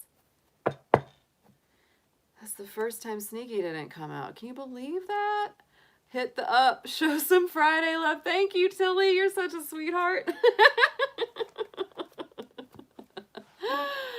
Aw, thanks, y'all. I appreciate it. I appreciate it. All right, let's keep burning that sweetgrass. I'm liking the way this feels today. This is a good stuff. Let's put the fire in that fire dragon. Woo! Oh yeah, look at that. It caught real good. There we go. That's what we like to see. Oh, you're welcome, Elizabeth. That was a good reading. I liked that one. That was a powerful good one, and I think it makes a lot of sense. It's very timely. I do not, Amber, but I need to make one. I got things. My Scorpion's keeping me on track. I gotta post my eBay store link so that people can buy stuff for my dragon hoard, and I also need to make a wish list and put that on there because you know dragons always have wishes. I used to do that. I haven't done that in a while, but I used to make wish lists for myself. I used to make wish lists for myself to budget like the little luxuries that I wanted to purchase for myself. That's very Capricorn, isn't it? We plan it out. Yeah, the list is. But I used to do that, so I need to do that and post it. That would be very fun. All right, guys. So let's see who we have got. Let's see. Ooh, it's a warm day. It's a warm fire day. Yeah, cards, crystals, etc. Because there's always cards that I'm looking at. Oh my gosh, you guys. So let's see what we have, y'all. Who's next? Who's next? Who's next? Hey, Aries. Let's see. Let's see who comes out. Who wants to play? Who wants to play with us?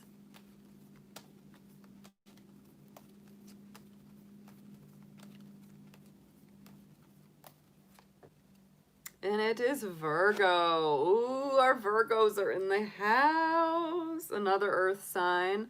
Venus is moving into your sign today, Virgo. So this is very strong for you in your personal love area. That's going to start moving through that first house, universally in your chart. So you will definitely, this is a month of very strong love and personal charisma and attractiveness.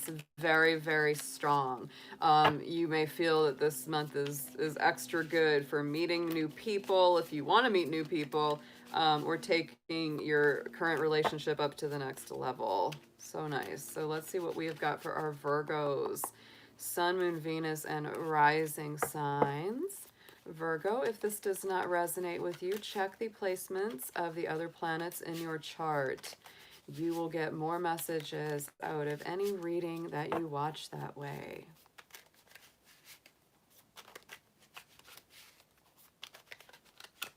Show us Virgo, Spirit, please. Show us Virgo.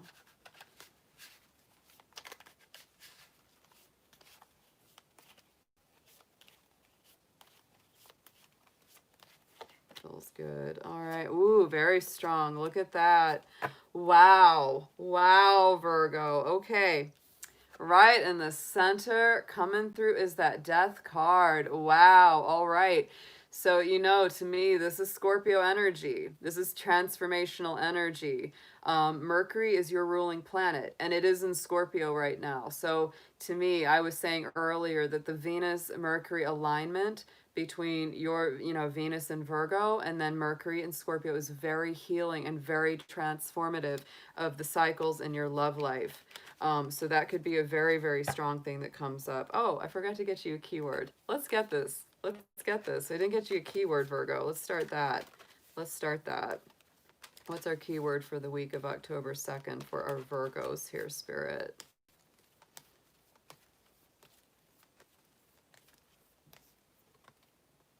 Winter. Oh, interesting. So the sacredness of pausing. So this is that energy of stillness, of healing, of, maybe a little bit of hibernation. A little bit of hibernation this week, Virgo. So you might be really taking a pause, with that death card. It's like time out, time out.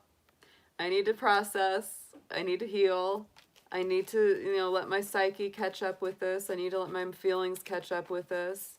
Because to me, this is a lot about having those deep conversations, those deep, far reaching, you know, heart to hearts that really get to the depth of the matter. So let's get a clarifier for that death card, please.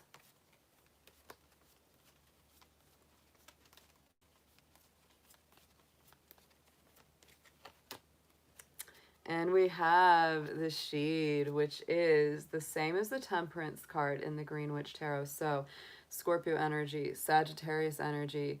This is deep truth seeking, deep transformations. Virgo, you are definitely having that transmutation of things that have been very difficult, painful, etc. from the past, and you're turning them into medicine, turning the you know, turning the poison into medicine. That's the message that I feel coming through this. Turning tears into laughter, death into life, really having that completion. It's beautiful. Yeah. But this is, I feel this is a truth telling week. That just keeps coming up again and again. In the immediate past, where you're coming from is the Hierophant. So this is Taurus energy. It's the balance of that Scorpio energy that we're experiencing. So to me, this is about commitment, devotion, commitment to walking a spiritual life, commitment to having a good relationship.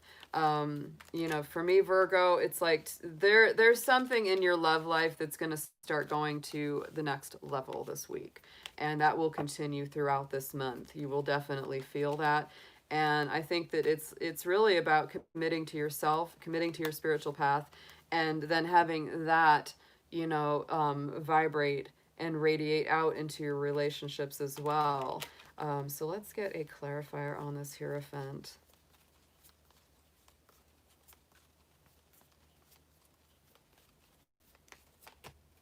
Yeah, Nine of Swords, because I'm telling you, there's the healing here. There's a healing because nobody does anxiety like Virgo, I tell you. I mean, Capricorn, we're a close second, but y'all take the cake when it comes to, you know, getting down on yourself. So this is really about changing that, changing those worried thoughts, those anxious, you know, doubts and fears that keep you up at night. You know, when you start to get committed to a deeper spiritual path and to yourself and to your divine mission on earth, it really changes that energy up quite a bit. Going into the immediate future, look at this. We go from that Nine of Swords to the Ten of Swords in the future. So to me, you're healing this very strongly this week. This is going to be a week of rapid healing and advancement. You're going to move past it. Because you're really identifying those cycles and you're saying, yeah, I see where I'm doing this, or I see where I'm letting somebody, you know, do this to me. So it's really about completing that difficult cycle, healing a lot of those old anxieties and worried thoughts, because, you know, that Swords energy is all about the thoughts. It's the air energy. Yeah. So let's get a clarifier. Wow, this is a powerful reading here for you, Virgo.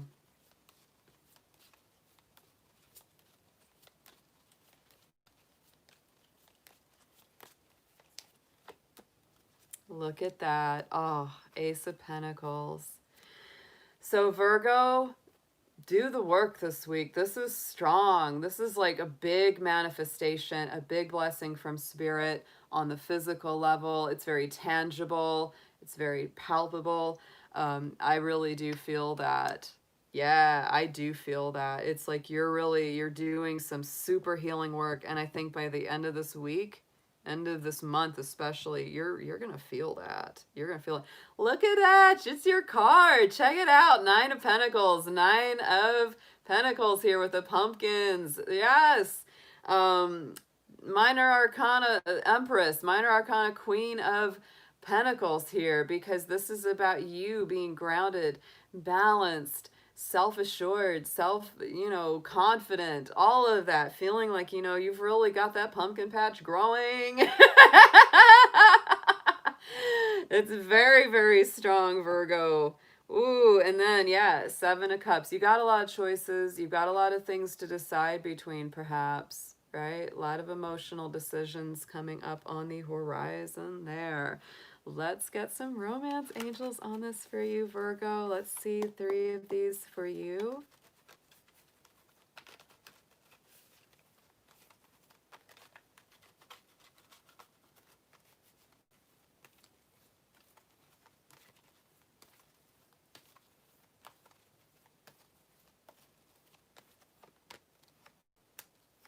Look at that. Oh, yes. Dynamics here. You know, love life benefits as you forgive your parents, heal things with extended family, anything that goes back into the deep parts of your soul, doing some inner child work. Um, Keep an open mind, Virgo, because there is a lot of mental energy here. Don't get down on yourself. Don't get into limiting, narrow thoughts. And then going into the honeymoon card, right? Enjoying some time together. So, Virgo, for those of you that are coupled, this might be saying, you know, you might be working through some family stuff and that could be pretty heavy. And then it's like, let's just take a break. Let's get away from all this. Yeah, let's get a little break from all this. So let's get you a affirmation on this, Virgo.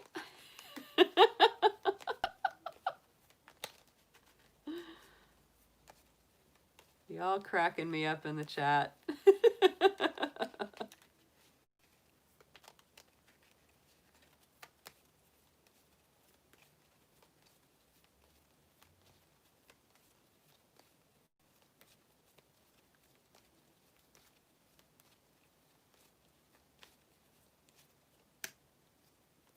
Oh, I like this one. The Awen, the three rays of light. Oh, beautiful.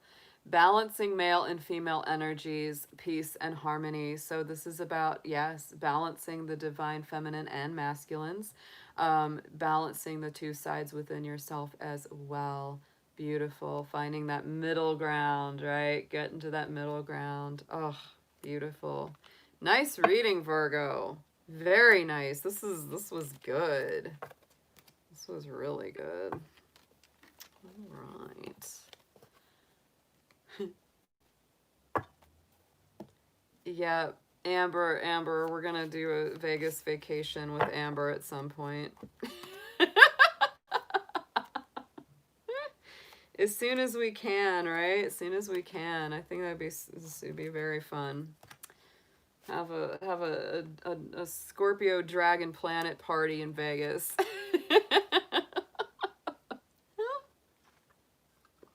All right, guys, let's see what we've got. Let's tap these cards. Let's get some selenite on these babies. All right. Who is up next? Who is up next? Happy girl, you're so funny. Bathing suit fail. Yeah. Yep. Those are the things you look back on and you can laugh. It's always good. It's always good. All right, Spirit. Who is up? Who wants to come play with the dragon folks next?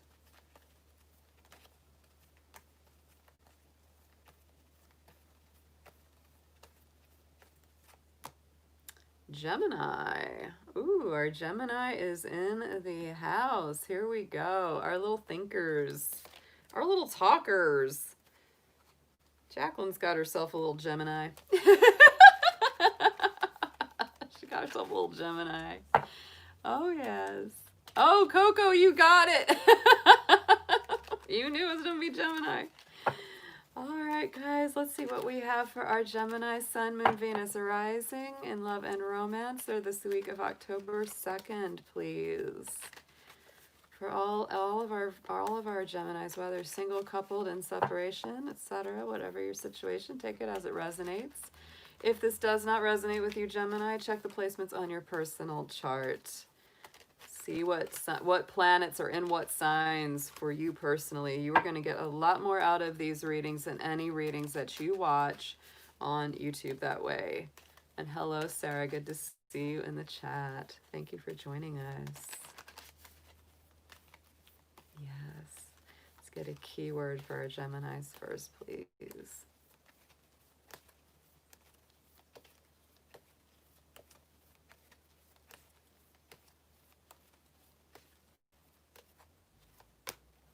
Ooh, I like that. Okay, so the card of dawn is coming up.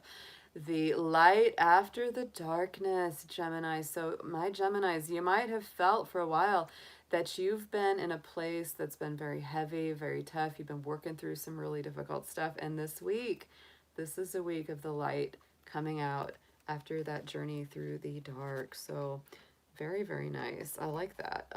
We also have that owl card, owl image on that card. So, this to me, is that in between times. It's like the moon setting and the sun rising. So let's get some tarot on this, please, Spirit, for our Geminis. Let's see what we have got. Show us Gemini.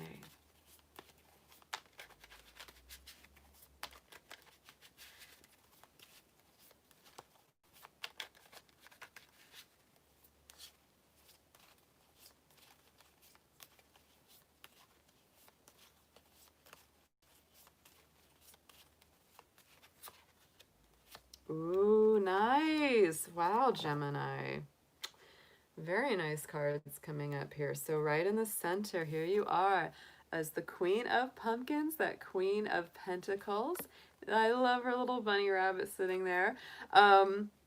So this is very earthy energy. This is really being in balance with nature, being in balance with the earth, being very grounded and stable, focusing on finances, focusing on, whatever business you're running, whatever projects you have going on. It's, Virgo, Capricorn, Taurus energy coming in there. So yeah, you're feeling pretty much on your game right now. Very much a solid focus on that. And it's like anything to do with love, anything to do with relationship, you're really looking at somebody that is grounded, that is balanced. It's like you don't want somebody that's just a mess coming in there. No, this is like you really are looking for that in a partner as well right now.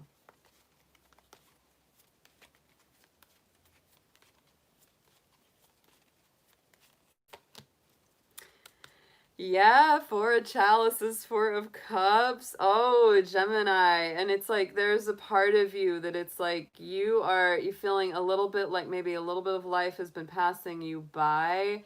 Oh, because you've been working hard. You've been really focused and dedicated on what's going on, and you feel kind of like, there's just something that I don't have.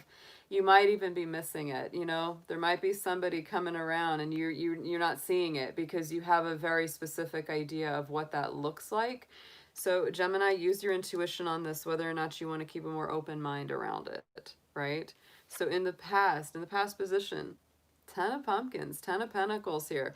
Very strong, very nice energy with that card. This is all about stability, balance, having money in the bank, having a job that you love, having stability, having the good relationship, having wisdom, the potential to go long term and into the, far future. So that's really where you're coming from, and that's really what you want right now.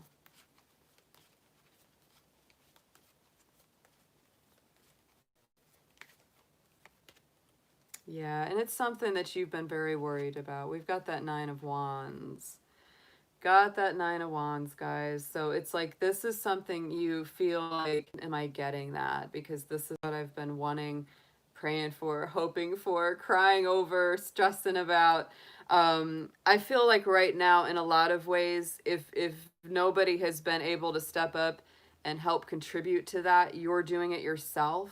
It's like you're saying, well, if I can't get it from somebody, I will get it from myself. I will work on this myself. And so you might get so busy working on that if somebody decent does come along, you might not even see them because you're just like, oh, I'm so focused on this and I'm so frustrated that this thing hasn't worked out in the past. And you're not looking, right? She's looking off here like, she's not seeing who's come into the door. So, don't get so stuck in that focus that you can't see the offers coming in, Gemini, if you were looking for those. In the future, we do have this King of Wands, King of Imps, so there is this strong, fiery leadership going after what you want. That's Aries, Leo, Sag energy. Feeling stronger in your self-esteem, feeling stronger in your self-confidence. Could be a fire person, or an earth person that is surrounding you right now as well.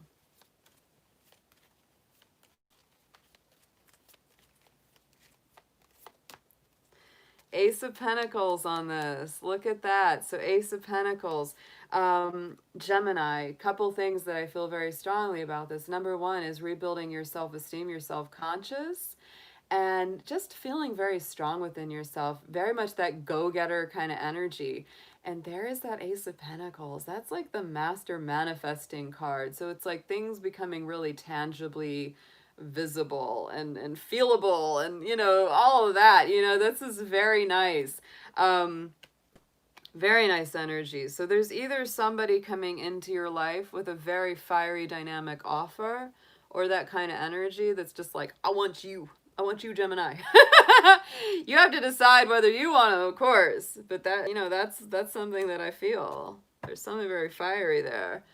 Knight of Bats, Knight of Swords. Oh my goodness, there's some air energy coming in there. So you know how this goes. Just like Ramblin' Mike says, this can be somebody coming in nervous as a cat on a hot tin roof.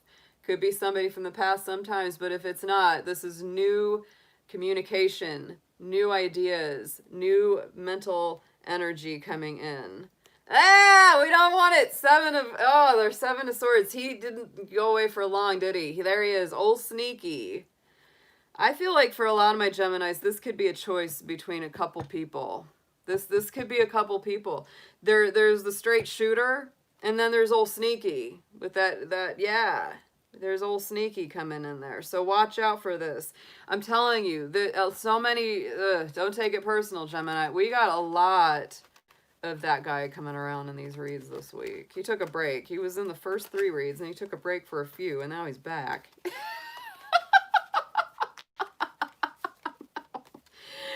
So I'm saying, yeah, don't play with that energy, Gemini. Don't get drawn in by someone. If you've had somebody like that in your past, make him go away, Ariel. We'll just kick him. We'll breathe some fire on him. How about that? We'll get this one out. With the eyes.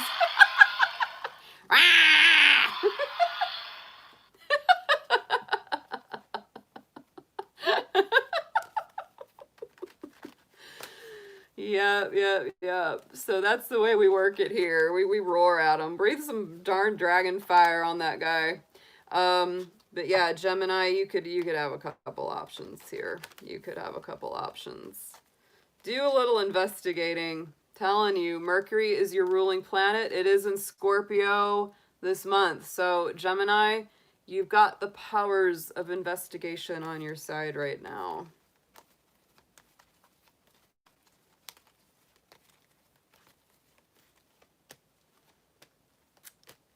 I feel like one of them's right, though. You know, if this is you, if this is your story, one of these is the right one, because this could be the one you've already met the partner you seek, right? Playfulness, Gemini, you are good at playfulness. You are good at that happiness and that flirty. So yeah, this is all about still being able to have some fun, even if you've been through some difficulties. And retreat. It could be time to disconnect from this a little bit, especially if there's drama, especially if you're wondering if somebody is not being truthful with you. Time to take a little back step. Now, if you got the good one, Gemini, you might want to take a little retreat with them. So, you know, again, you use your intuition on that. Use your own judgment. You know your situation better than anyone. So let's get a little affirmation on here for our Geminis.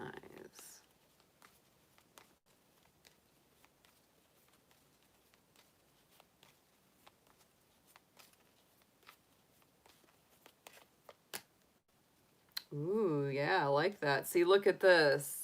Look at this. Philosopher's Stone. Powerful manifestation of wishes and goals by harnessing universal energy. Look at that. To me, that goes with that Ace of Pentacles, that master manifester. You know, you do have the power to bring in what you want. You do. But don't put up with old Sneaky Pete. He has been hanging around these readings. I'm telling you, this is, like I said, it's a truth-telling week, a truth-revealing week. Yeah, look at that. On the bottom, we have the 2 of Cups for you there. Oh no, we had the Knight of Swords. Sorry. Just lifted that up. But the next one under was the Two of Cups. I feel like I was meant to see that, you know, because I feel like there's, for a lot of my Geminis here, there's a couple choices. One of them's the sneaky, and one of them's the goody. That's it. It's truth. It's the truth. All right. Oh, that feels good. That feels so good. That sage spray. Oh, yeah. Mmm. Oh, very nice. All right, guys, let's see what we've got. Let's see what we've got. Who is next? Who is next?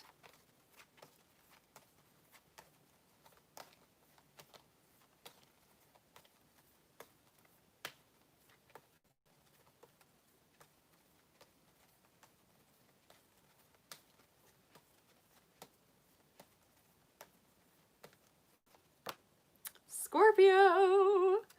Oh, Scorpion, you came on out. You big transformative critter arachnid, you.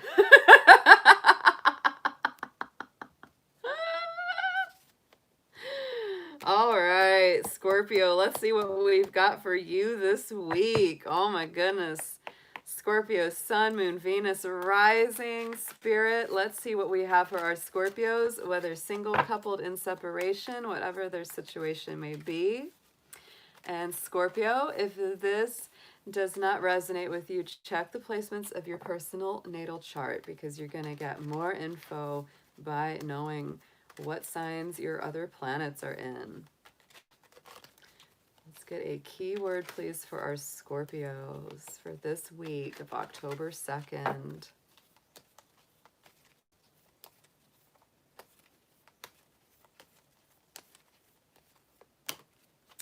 Look at that, Scorpio. Get down with your bad self. We got joy coming in, rejoicing in the present. Stay in the moment, Scorpio. Enjoy every moment. Don't get stuck in the lower, heavier vibration. This is all about, you know, release, enjoying. Oh, yes. Very, very nice. Very blissful, radiant solar kind of energies there. So let's get some tarot on this for my Scorpions. Scorpion time. Doing the Scorpion scuttle. The Scorpion strut. All right, Spirit, show us Scorpio in the tarot this week, please.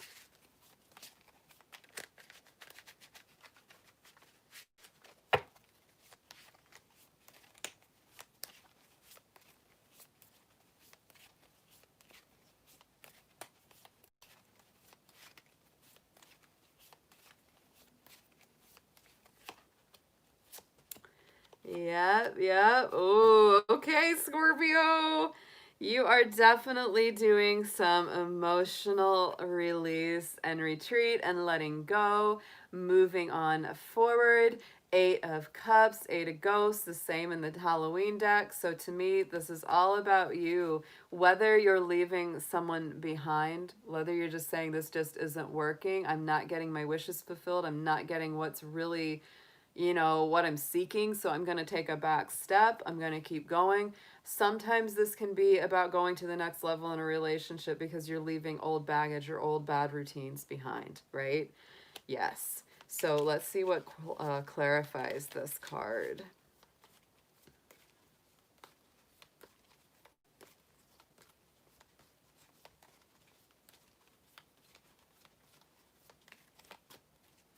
Queen of Wands. Oh, yeah. Oh, yeah. Because there it is, our fiery queen. So it's all about, you know, it's like anything that's not allowing you to be fully yourself.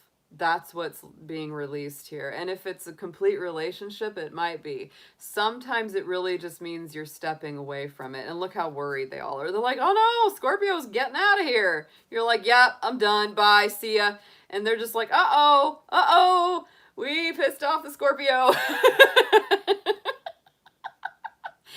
So the Queen of Wands is there, and she is very strong Leo energy, just like that solar energy of that joy card. So it's like you want what makes you happy. You want what makes you feel the most yourself. Because Scorpio, when you're really in a high vibration, when you're really happy, you're passionate, you're warm, you're fiery, you're generous, you give so strongly to people. And that to me is what the Queen of Wands is all about.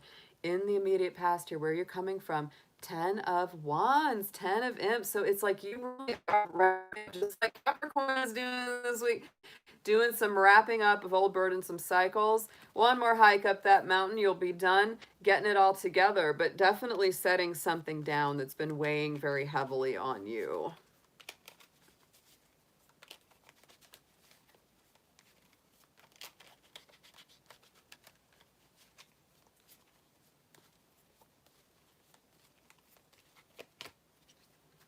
Six of Chalices. Oh, yeah. So this is something that, could be a relationship from the past. It could be a situation that digs deep into the inner child, because that is the Six of Cups. It gets into those memories of nostalgia, sentiment.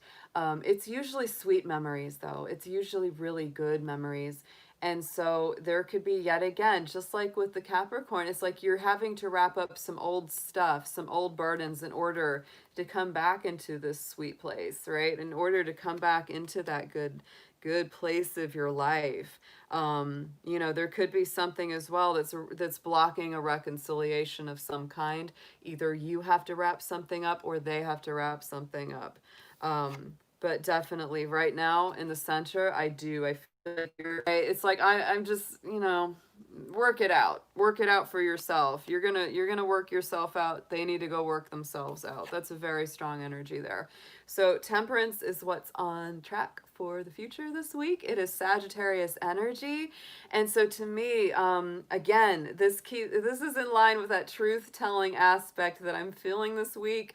Sagittarius is very much a straight shooter, but to me, yet again, this is the transmutation of difficulty into positives, right? It's taking those hard things, those impurities, right? Those things, because that's tempering. It's putting the impurities into the steel. It makes it stronger. It makes it more resilient, right? Funny how that is. It's the same with life. Without challenges, without difficulties, we don't get stronger. Same deal. So this is about letting those challenges and difficult times make you stronger and healing and growing and becoming even better from it.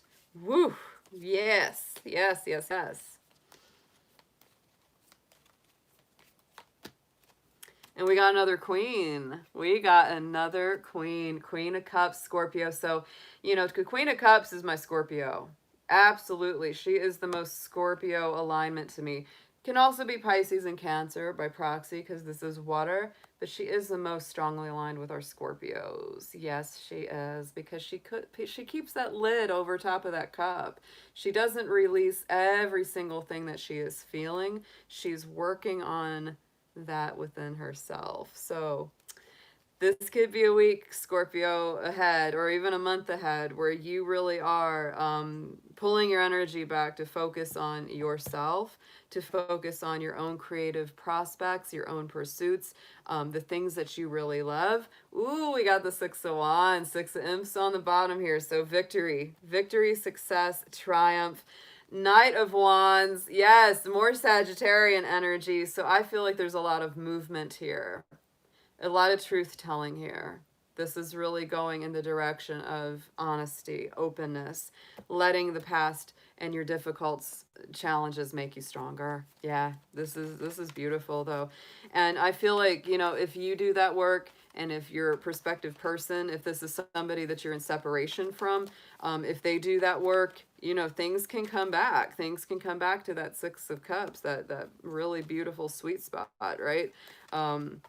But for now, you're like, I'm going to do my thing. I'm going to do my thing. I'm going to work on myself. I'm going to be the awesome, magical manifester that I am. So let's get 3 romance angel cards on this for our Scorpios.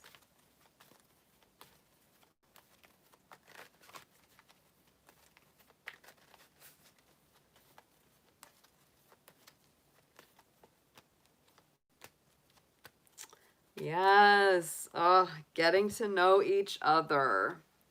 Reveal your innermost selves to each other. So Scorpio, yes, this is very much about revealing, yeah, some of those secrets. Some of those deep, deep elements about yourself, which you know you have many, but it does deepen the bond. It does when you become more vulnerable and you become more open. Worth waiting for. So yeah, I mean, this is a person that, you know, putting in this time, effort, frustration a little bit. But divine timing is at work. So this can't be rushed. The process cannot be hurried along. Saturn is square Mars, guys. I'm just going to keep reminding you of it. And that does mean that we don't have things moving super, super fast. But remember that you deserve love. You are lovable. You are special. And look at that. I feel like, look at that Sagittarian imagery again with the arrow, right? The arrow and the target. A lot of that Sagittarian energy. You got the Temperance card. You got that Knight of Wands there. It's straight shooter. It's like, stay focused on that targeted intention. It's like, you know what? You know what you want. And if you're not getting it, you don't need to engage in it, because Scorpio, you do tend to be all or nothing. I'm just saying, yes, yes.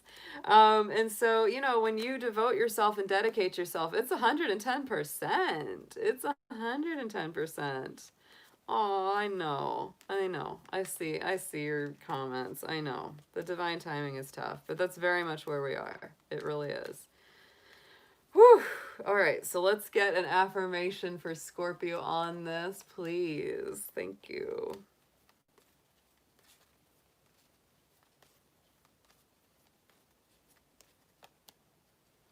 Perseverance. Oh, yes. So the motivation to keep going despite the odds. Yeah, I mean, Scorpio, I really do feel like this is about, you know, it's like just continuing that journey. That Eight of Cups here in your particular situation, I don't feel like it's completely leaving behind the situation for a lot of you. It's just pulling your energy back. It's just pulling that back. So you're like, you know, I don't need to engage in all of that. Yeah.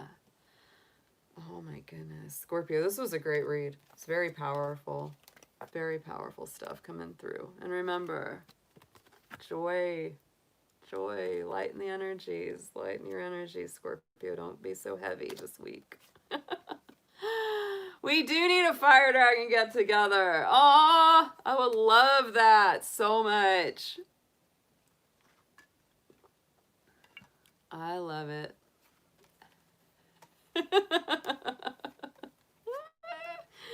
Fire dragon party. I would love it. I think it would be so much fun, guys. Hopefully by next year, you know? Hopefully travel will be safer and things will be more solid. That would be wonderful. I'm hoping. Yeah, I would love a weekend in Vegas with you gals. I actually went there for my birthday. Hey, Shanta, good to see you.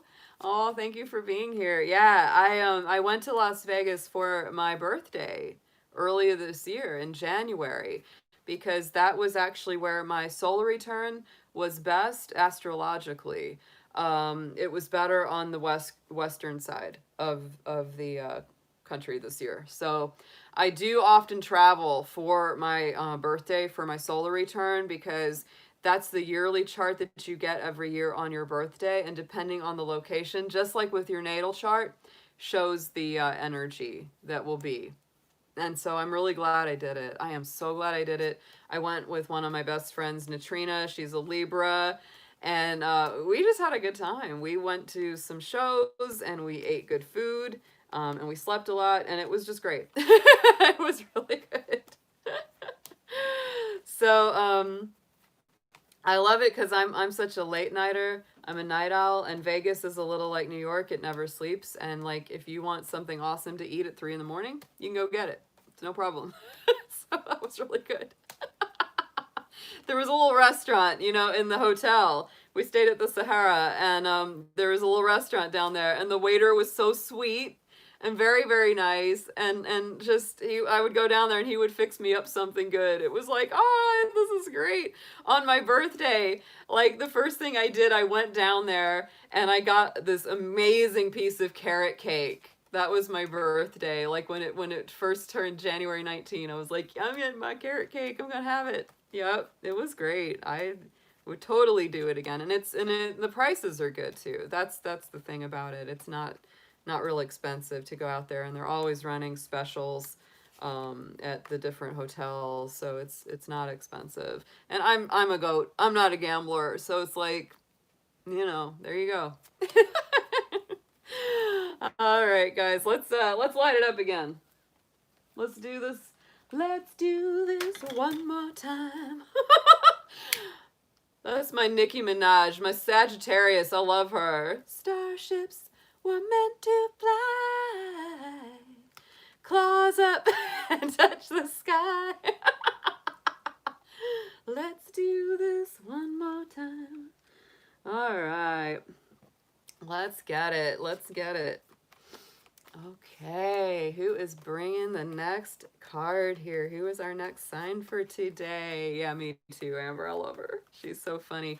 The funniest thing about Nicki Minaj, I listened to a interview with her, and she was talking about how much she loves Enya and like Celtic music. And I was like, that is so cool. A lot of people wouldn't think that, but she's really into it. She loves Enya. So I was like, that is awesome. That's awesome. All right, guys, so let's get into our next sign. Who have we got in the house? Yep.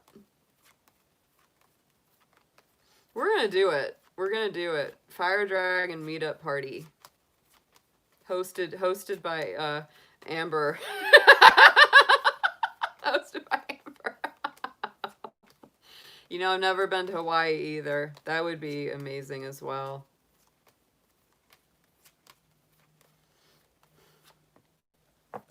We have got Libra. Check it out. Just as I was talking about my Libra friend. I know my Libras are going through it. Oh my goodness. All the cardinal signs have really gone through such a lot. That is the truth, guys. The cardinal signs have really been through the ringer. There are 3 modalities in astrology. There's cardinal, there's fixed, and there's mutable. The cardinal signs are Aries, Cancer, Libra, Capricorn. The fixed signs are Leo, Taurus, Aquarius, and Scorpio. And our mutable signs are Virgo, Pisces, Gemini, and Sagittarius. But the cardinal signs have really been getting hit because the Capricorn energy that we've had is all cardinal. Mars right now is stationed in Aries, also cardinal. And so it really does. And then, of course, the sun right now is in Libra. So we're getting all that cardinal square and opposition energy. So our cardinal folks have been through the ringer. I know this has not been an easy year for my Libras. So let's see what we've got for Libra. Sun, Moon, Venus, rising. Let's see what we're doing for y'all. So Libra, if this does not resonate with you, check the other planet placements, especially your Venus sign. You are ruled by Venus. That's an important one. You will get more messages from these readings by knowing that information. This will be for singles, couples, those in separation, no matter what your love situation is for the week of October 2nd. Spirit, show us our Libras, please.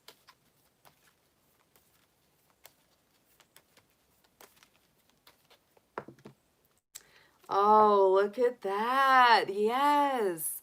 Beautiful. The skull of flowers creating through the ashes. So that is your key theme for this week.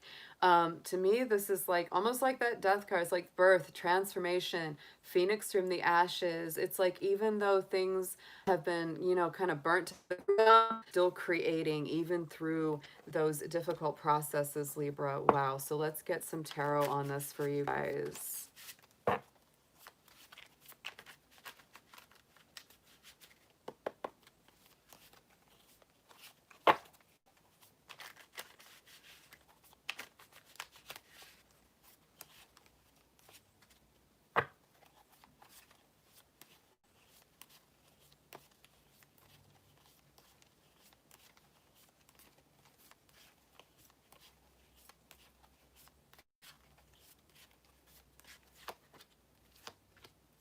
Yeah, definitely. I feel that for Libra.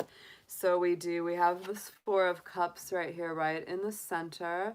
So, we've got that feeling of, fear of missing out. There's definitely that energy around it. It's sort of like you're focused so much on maybe the things that, haven't gone the right way, that you're missing this thing that's coming through, that's really good for you. Or it's like, you feel like what you have isn't good enough somehow, right? It's just that feeling of like, oh, I really want something to be going the right way, and yet you're missing the thing that could make it that way. It's also saying don't put your life on hold, Libra. Even if things aren't perfect or they aren't exactly the way you maybe envisioned them, don't put your life on hold just because that's not there right now or not there yet.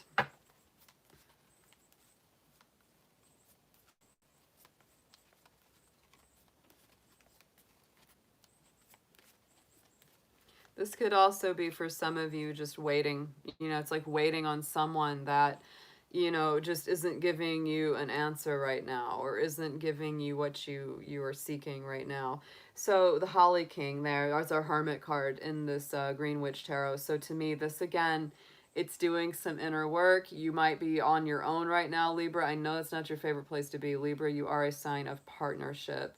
But Venus is going into Virgo today. So, there it is. There's that Virgo energy. So to me, this is about healing yourself, healing your routines, healing your patterns, and getting through that feeling of like just, because right now you're kind of like, I'm done. I'm over this. I don't like this energy. I feel like I'm not getting what I need. So follow your inner star, follow your inner light, do that healing work. Don't be afraid of a little aloneness right now. Aloneness doesn't mean loneliness, right? It just means that you're doing your thing, pulling into your own energy.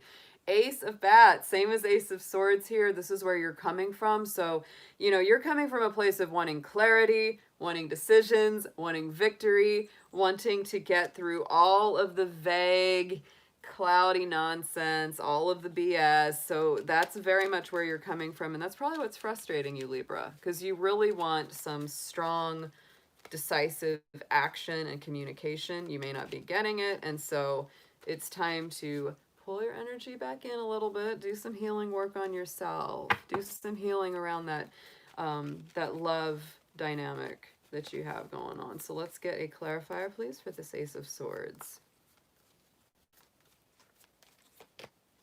Yeah, you have been stuck in your head about this. This has not been easy. Eight of Swords on top of that Ace of Swords. So, a lot of excessive worry, anxiety, self-doubts, fears. It's time to break free of that, Libra. And if the person that you're either involved with or hoping to be involved with isn't giving you that energy, give it to yourself. Break free of that, pull your energy back, detach from the drama, detach from all of that energy that's just sucking your mental facilities dry. Going into the immediate future, there we have that Fool card. So this is about taking the leap of faith. It is about a return to innocence. It's really about saying, c'est la vie, whatever happens, don't worry about it. I'm going to go where spirit leads. I'm going to go where the divine takes me.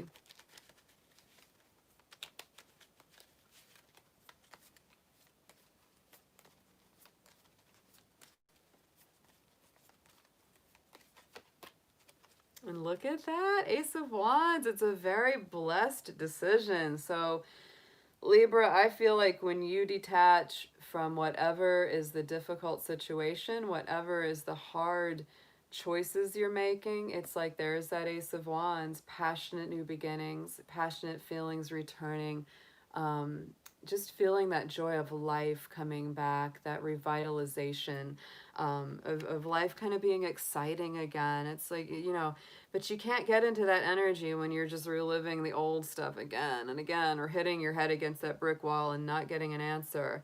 Don't waste time on a door that's locked, right? It's like, that's a feeling that I often get. And if this is a relationship that you're in this and maybe you're not getting what you want out of it, Libra, it doesn't mean you have to walk away forever. I don't get that feeling, But it's like, pull your energy back. Do a little work on yourself. Yeah, Nine of Pentacles, Nine of Pumpkins here. This is about standing in your power, being very strong, self-assured, doing your own projects, doing your own thing, feeling that earthy balance and stability within yourself. Ooh, Knight of Cups. So we know, oh my gosh, yeah. You might be thinking about, you know, making that romantic gesture offer to someone. They might be thinking about making it to you.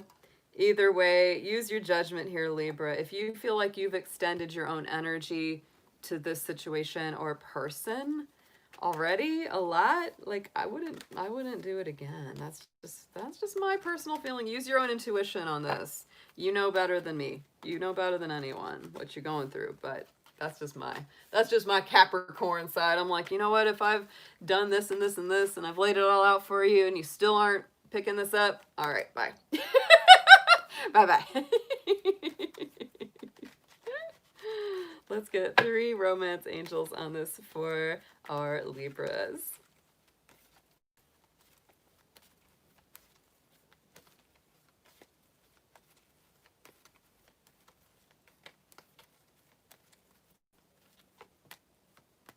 Ooh, yes.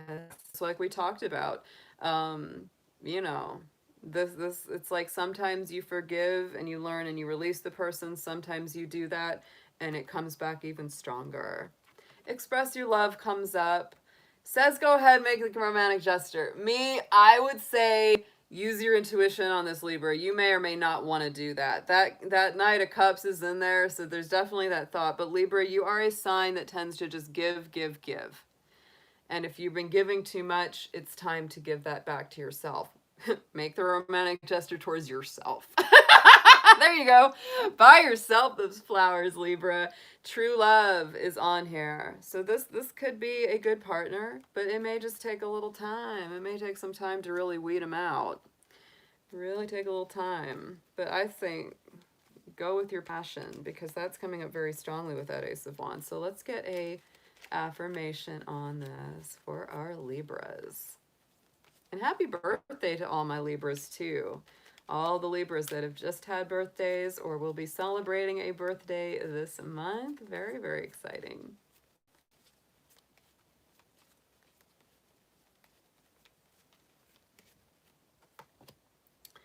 Insight, yes, opens the third eye here to strengthen the intuition. So use your insight, Libra. Use your intuition. Honor that. You know, if someone, if something just doesn't feel right to you, honor that. Don't second guess it. Yeah, really listen to that. Listen to that little voice. Come in, little voice. Where are you? That's the best way to go. All right, so let's get this board cleared up. Aww.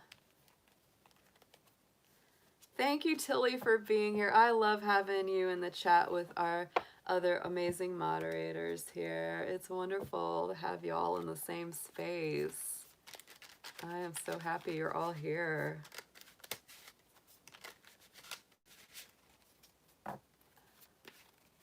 Oh no, Jacqueline, flower guy didn't bring the flowers. That's you can't start a flower routine and then like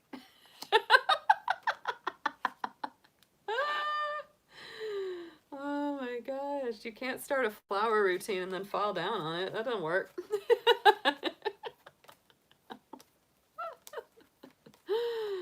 All right. Yep. Some sage on this. Ooh, yeah.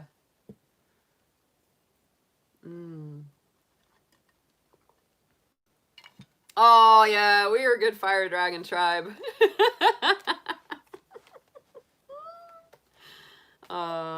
Yep. Ooh, that one flipped right out. Okay, who is it? It's Aries. Someone was waiting for Aries. I know that. There they are. There's our rams. The ram jumped out. Said, time for me. I've been waiting long enough. All right, Aries, let's see what we've got. Aries, Sun, Moon, Venus, Rising. Let's see what we have for you today. Oh my goodness. Our Aries in the house, our little fire kids coming up. All right, Aries. You just had your big full moon in your sign yesterday. Very, very special. Very awesome energy there. Absolutely. Yeah, that's a big start to our lunar cycle. It's the beginning of the lunar cycle. Aries is our first sign of the zodiac. So we are starting definitely a new cycle of the moon, our full moons. Mars is in your sign, Aries, and it is in retrograde until November 14th. So just be aware of that. Be aware of that. Mars is going to be in Aries a long time. It'll be there till January, first week of January of 2021. So you'll have plenty of time with Mars in your sign as it goes forward. So let's get some cards on you. Let's get a, start with a keyword, key theme for the week. October 2nd is our week starting. And let's see what we have for Aries. Love and romance. Single couples, separated, whatever your situation may be. Aries, if this doesn't resonate with you, check the placements on your personal chart. You will get more information out of any reading by knowing the signs that your other planets are in your personal natal chart.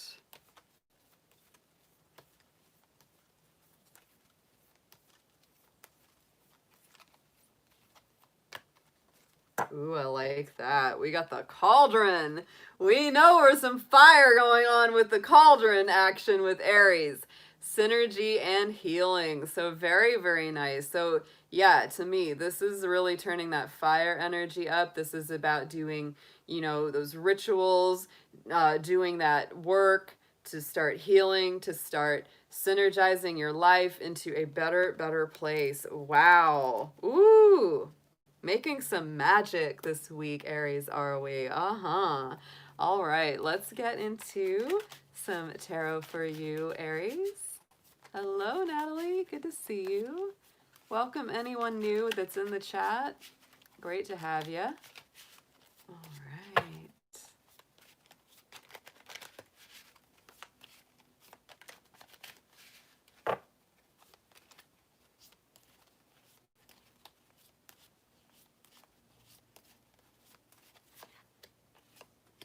Yep, got some Aries energy right off the bat here. I knew it would come up. We've got two of imps, two of wands right here in the center. It's a funny little card, the way they put the art, like the two imps are tussling. But to me, this is Aries. This is like that burst of renewal. It's that fire energy. To me, the two of wands is about new doors opening. Sometimes it's two doors or two decisions, two different paths that could be gone down. But overall, I always like this two of wands because it means that you're, you know, kind of reassessing the direction you want to go. Where do I want to take this next? Doors are opening up, opportunities are presenting themselves. So I'm never mad at that two of wands. I like that. Let's get some clarification on it.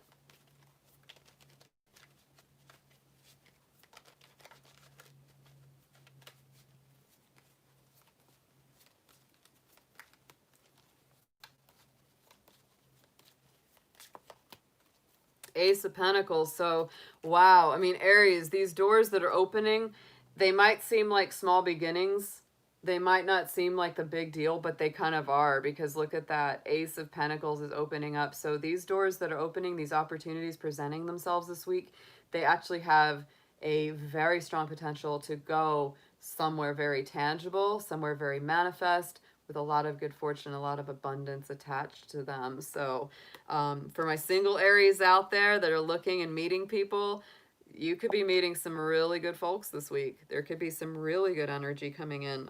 Or if you're already in a relationship and you're looking to go to the next level, maybe make a move together, there's something very strong coming in there as well. If you're in separation, ooh, yeah, they might be coming in a very strong way. Or you might be saying, look, I got an opportunity to move over here, unless you want to go along with my Aries train.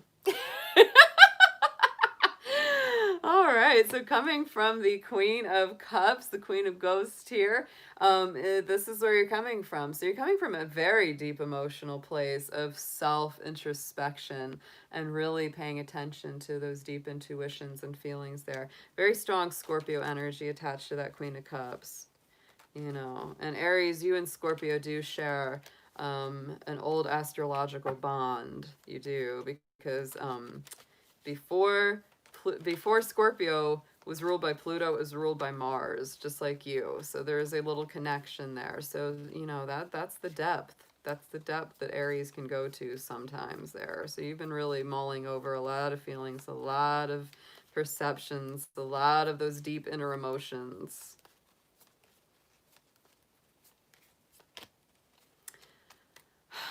There he is again. Oh, Aries, I'm sorry. There he is. That is that seven old sneakies coming up here again. Dang it. And you might be thinking about this. This is what you've been really mulling over. Is the potential of somebody who has either been dishonest, somebody who hasn't been upfront, or you're wondering, you know, are they being upfront? Are they being honest? Are they telling me the truth about where they've been, what they've been up to, right? Yeah. You really been focused on that. And so, you know, for some of you, if that's the case, this new door opening up, it's like, I got an opportunity to leave that behind, right? I got an opportunity to get that out of my life. So yeah, going into the immediate future this week, we do have this Empress card, which is very strong Taurus and Libra energy, seated in your power, very divine mother goddess, Mother Earth energy. So to me, it comes out very, very strong. That's a Venus ruled card too. So whatever it is, you got to make the right decision for yourself here, Aries. Make the right decision for yourself. Because, you know, these can go. These are fluid. These can be, you know, this doesn't necessarily mean that somebody's definitely been sneaky or lying with you. But you might have a little bit of an antenna up going, I wonder. And this is a very investigative time this month. We have Mercury in Scorpio. I think part of the reason we're getting old Seven of Swords-y coming out here so often is because a lot of us, you know, it brings up those suspicions. It brings up that feeling of like, do I know everything that's going on below the surface? Yeah. It's time to find out. It's time to find out. Yep, Knight of Cups. So, whoo, somebody's making some romantic offers to that Empress by this, you know, through this week or through this month. Wow. It could be you, could be them coming to you. Very, very nice in a lot of ways, but just make sure it's honest. Make sure it's for real. Knight of Swords coming in. Oh, guys, so new communication. New talks. Could be somebody that's nervous to talk to you. You could be nervous to talk to them. Seven of Pentacles on the bottom. So slow and steady wins the race, your Aries. I know you don't like to hear that. You are my Action Jackson sign. I know that. But right now, Mars is squaring Saturn, so this does take some process. This does take a little time. Anything, a little bit of a fancy footwork there before you get to the conclusions here. So let's get into some romance angels. Let's get 3, please, for Aries.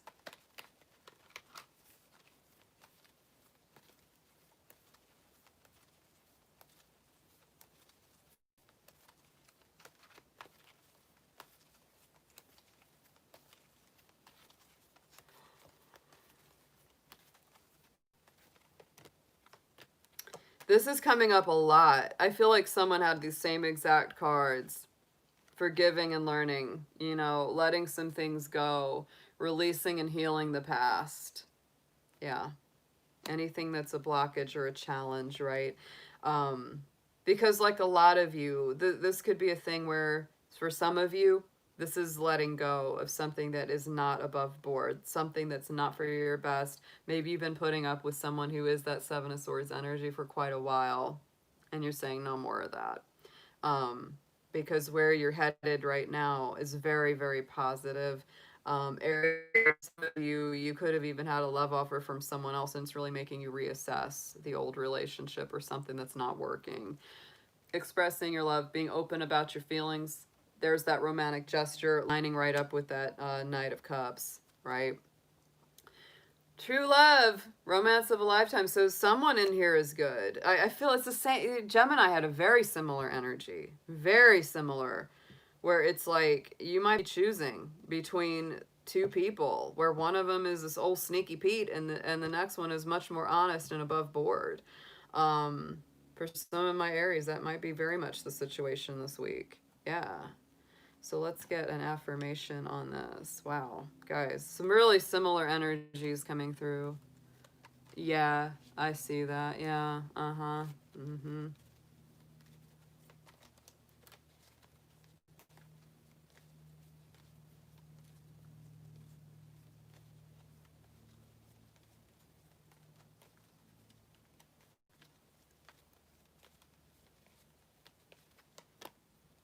Ooh, we got the labyrinth here. Look at that. Ooh, I love that symbol. It's a beautiful one. So transition to a higher level of being, raising your energetic vibration and enlightenment. So Aries, that is what it's all about. That always is what it's all about, is raising our personal vibration. And if somebody, you know, if you're going to a higher vibration, it is. I'm getting sleepy.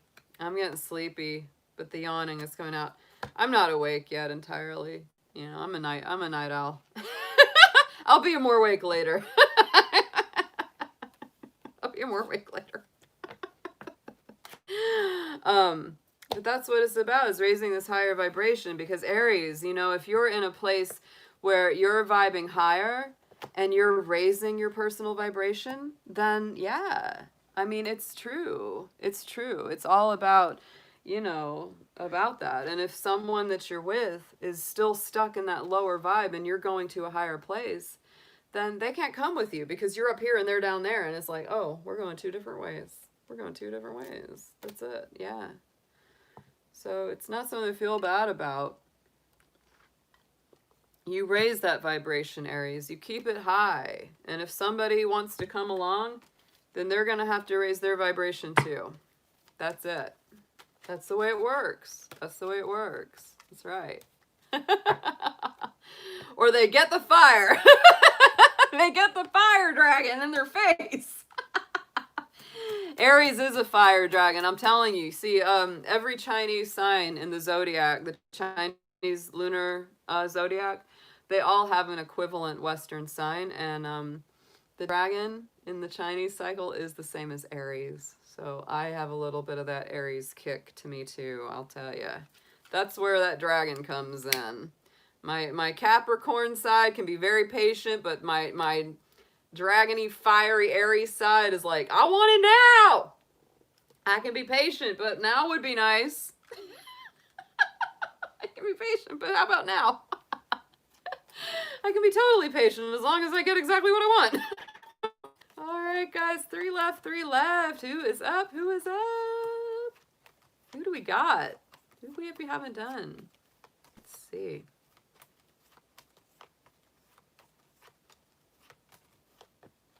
Taurus. Good guess, happy girl. Yes, we got our Taurus in the house. Woo. Little do they know, right, Silver Star? You're like, yes, I am a dragon. My Jupiter is in Taurus. That is my Jupiter sign. I love that Taurus side of myself. I do. I like it. So let's get it, Taurus. Let's see what's going on for you in love and romance this week of October 2nd. Sun, Moon, Venus rising in Taurus. Whether you are single, in separation, couple, whatever your situation may be. Taurus, if it does not resonate, please check the placements of your personal chart. You will always get more messages out of these or any readings you want on YouTube if you know the planetary placements of your personal natal chart.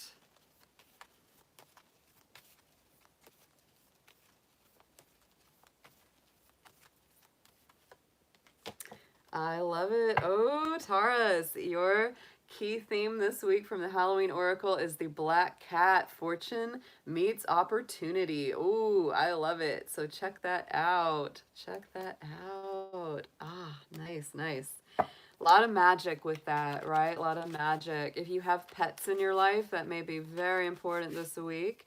Yeah, using your insight to see the opportunities. So let's get some tarot on this for our Taurus folks. Show us Taurus, please, Spirit.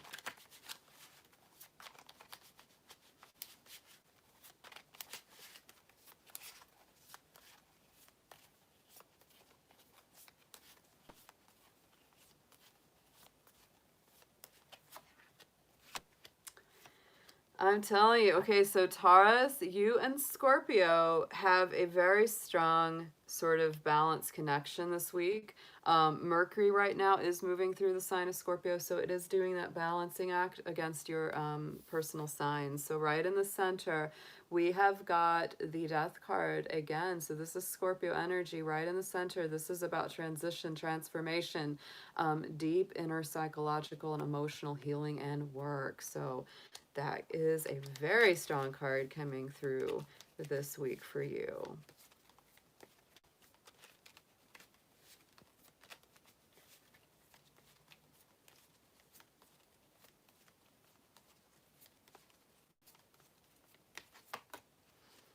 Four of Cups. Oh, Taurus. So wow, it's like you are oh, yeah, you're sick of something. You're fed up with something. You're tired of waiting around. You're tired of waiting on something to happen. You really want this deep transformation.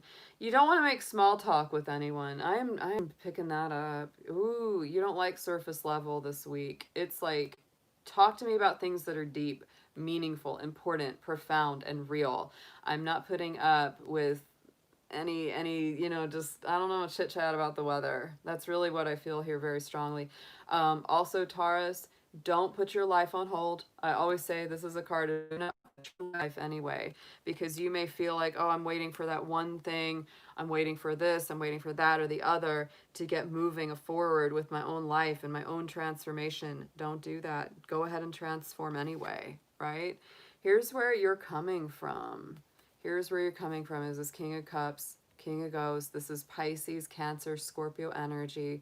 Mostly Cancer. This is very, very healing. It's about doing that inner healing work.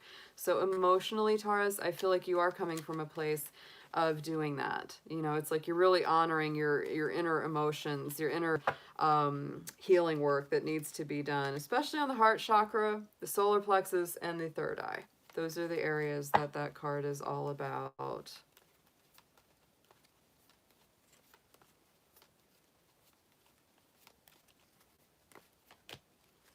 With the Two of Cups involved, so for a lot of y'all, yes, I mean, there really is a relationship involved here. And you want to do some deep healing work on it. You really want to reconnect, especially if this is someone that you're either trying to reconciliate with or if it's somebody that you just know that it's like there's a great connection here, but there's some healing work that needs to happen. You may be hoping that they are going to do this with you or as well, but you might be feeling like, nope, I'm alone in this. I'm the one doing my healing work. So go ahead and do it. You know, go ahead and do it, because, you know, the way that these work, if you know, with these soul connections or these twin flames or, you know, those kind of connections, when you start healing yourself, you actually heal them too. You do a lot for them as well. Not that you can do their work for them, but it definitely encourages that energy in that direction. So going into the future, very nice outcome. We have the Star card. So Aquarius energy, Scorpio very strongly on this spread. But to me, the Star is going to the next level of peace, balance, awareness, harmony within, having gone through a lot of trials by fire to get to a beautiful outcome where your wishes and hopes can be fulfilled.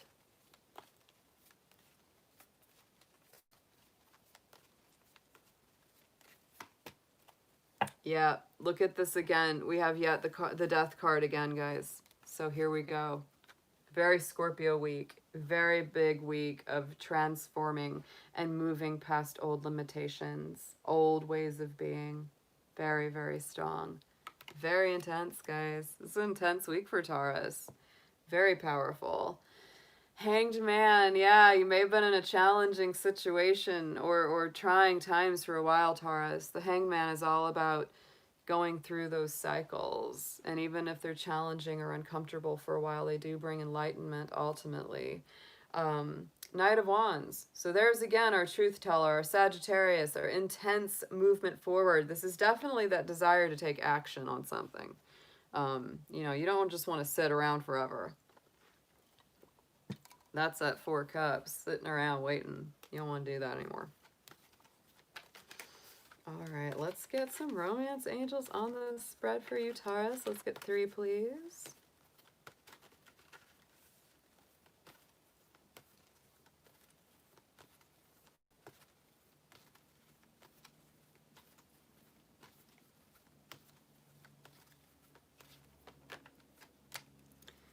Yeah, wow. Whew, yeah, these energies are intense. They are. So, removing the false self. This is, I mean, that's what you're feeling, Taurus. I feel like a lot of you are very frustrated. It's like because you want this transformation, you know that you're going through that. A lot of you could be shedding off something very, very heavy this week or this month. But this really points to either you or that person kind of not being completely authentic, right?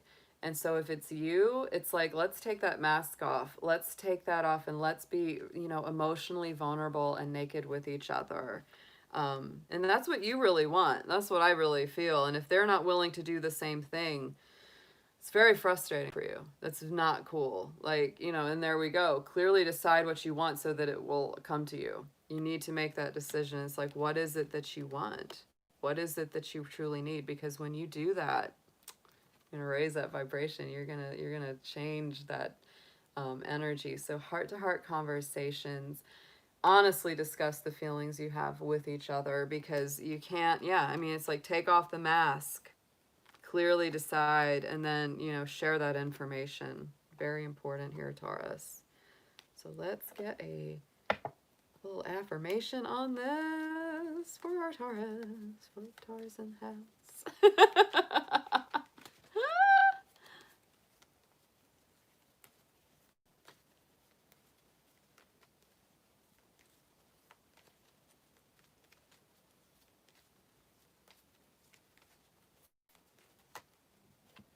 We have got that awa in the 3 rays of light. Yes, because there's a lot of intensity, balancing the male and female energies, finding peace and harmony, gaining that middle path of balance, right, between the 2 intensities. This is an intense week, Taurus. Could be an intense month, too, because we have Mercury in Scorpio all month, and it will be going retrograde on the 13th. So just watch out for that. Yes. Doing a lot of transformative work. That's what a lot of my Taurians are doing. A lot of rebirthing. A lot of phoenix from the ashes coming up here. All right, so let's get our next sign, folks. Let's see what we have got. We've only got 2 left. We got 2 left. So let's see. You're welcome, Magician. You are so welcome, darling. Thank you.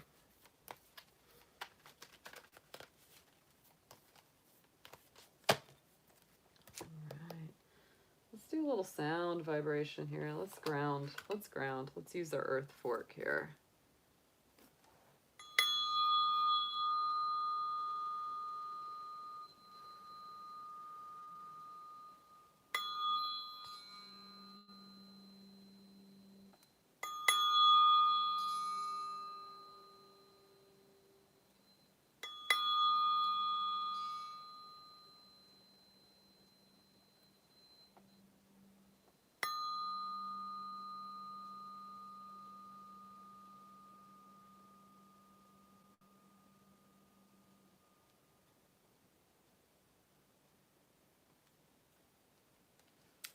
All right, 2 left, 2 left. We got Aquarius and Cancer. Okay, let's see who's gonna come out.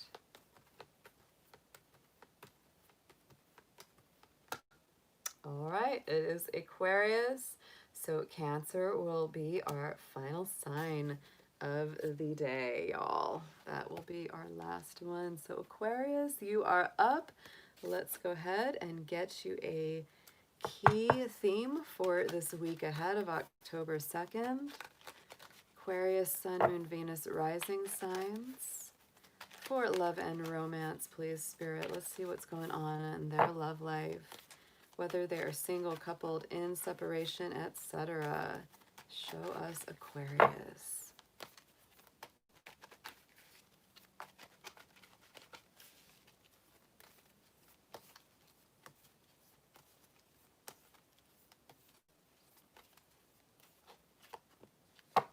Ooh, I like this. Yes, we have got the vampire card, which says emotional intelligence. So, wow.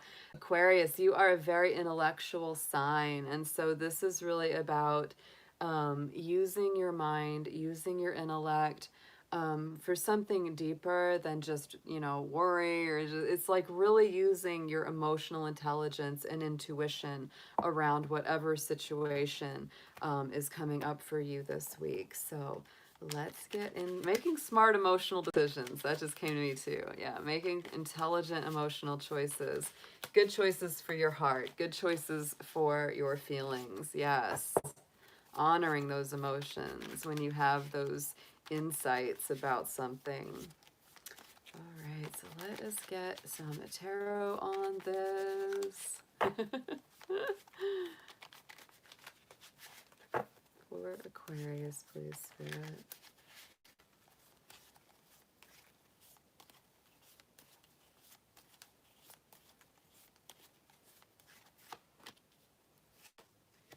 Okay, you might, oh, very nice. Very, very nice, actually. So at the center, Aquarius, you probably are feeling kind of tired, worn out. You've been really putting a lot of work in, a lot of effort in. Nine of Wands, Nine of Imps, to me, this can be a big fatigue card. Like, I've just been working, burning the candle at both ends, having to fight a lot for what I want and for what I need. Could be a little defensive energy there, you know, feeling like, oh God, I just, you know, you got your bat and you're ready. You know, people are just throwing things at you and you got to keep hitting it out of the way. So this is really about getting some rest this week, Aquarius, getting some relaxation and having some time to just relax that defensiveness, relax that feeling of, you know, having to fight all these battles.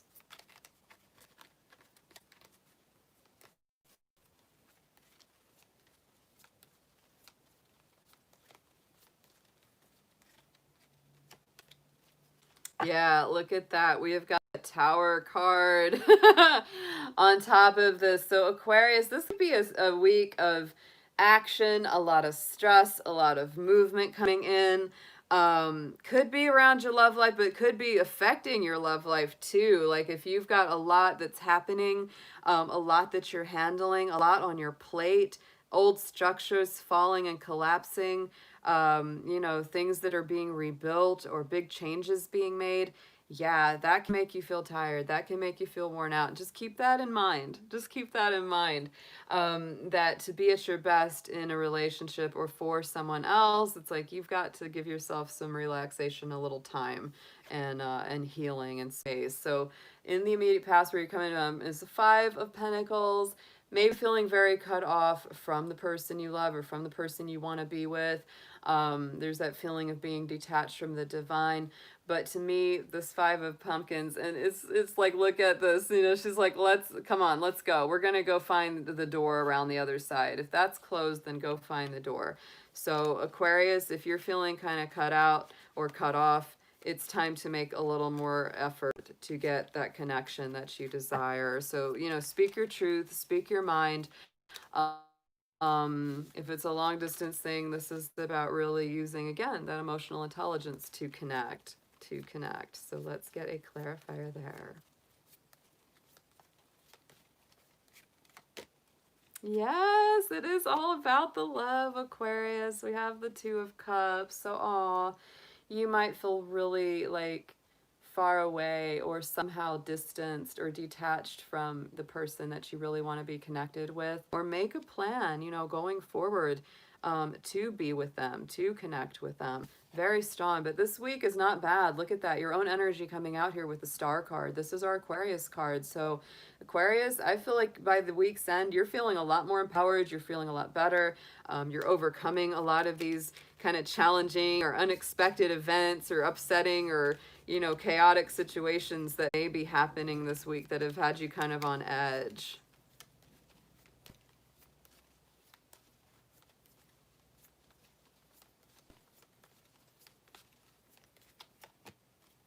Oh, look at that. Very nice finish to the week here with the Ten of Cups on top of the Star. Doesn't get a whole lot nicer than that pairing. So Aquarius feels very positive to me. It feels like a very positive week in love and romance. No matter what you're going through, no matter what's coming up this week that's throwing you for a loop, you know, by the week's end or the month's end, very, very nice. Oh, I will, Tilly. Oh, thank you. Thank you so much. I will do that. I will do that.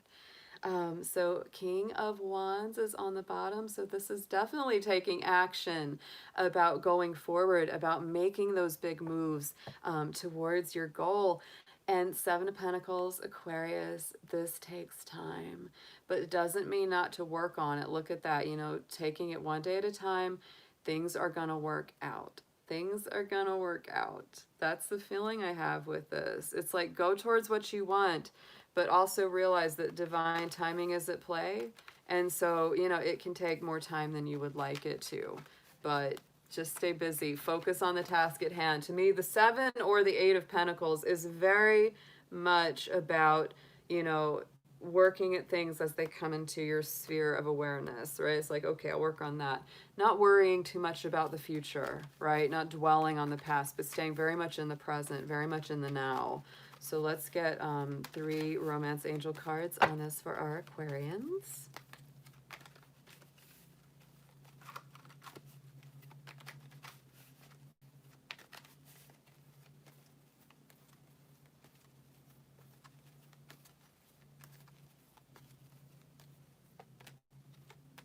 Oh, yeah. So look at that. Keep an open mind. So Aquarius, you know, you are a sign of the mind. You are a sign of the intellect. Yes, your soulmate and you are probably different from each other, or your expectations of either yourself or others, they may be quite different. Different race, different age, different religious background, different culture, etc. But it's all right. It's only your business and only their business. So the flirting is here, Aquarius. Flirt with your person. You know, have a lighthearted energy, laugh with them. Yeah, lighten the energy up because some of this can feel a little heavy, right? Honeymoon, yes. Enjoy some bliss of time together or plan something together if you're not quite, you know, ready for that yet. Yes. Ah, Natalie, yes. I hear you there, honey. I hear you there. I'm someone that's younger than me too. Yes. All right, so let's get into a affirmation for you. Let's see what we've got here for our Aquarius.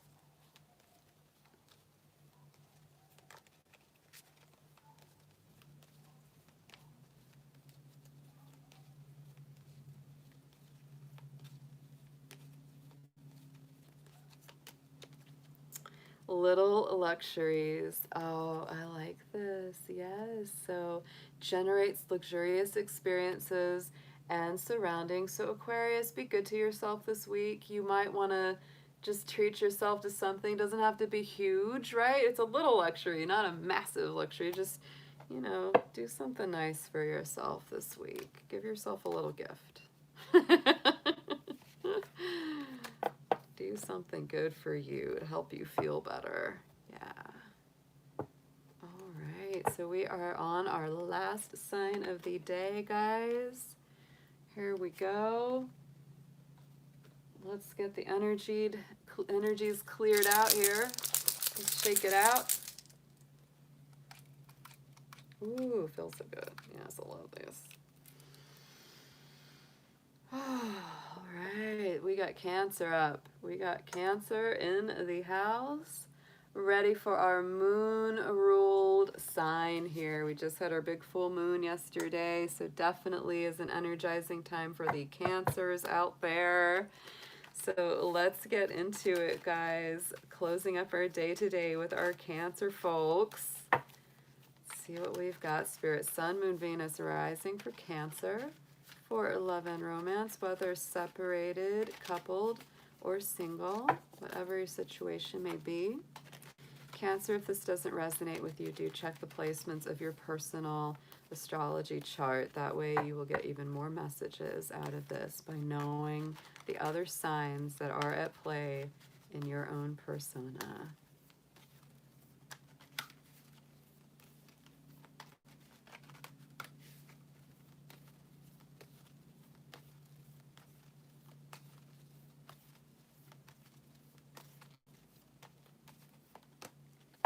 Ooh, look at this. Forgiveness. Oh, that's a big one.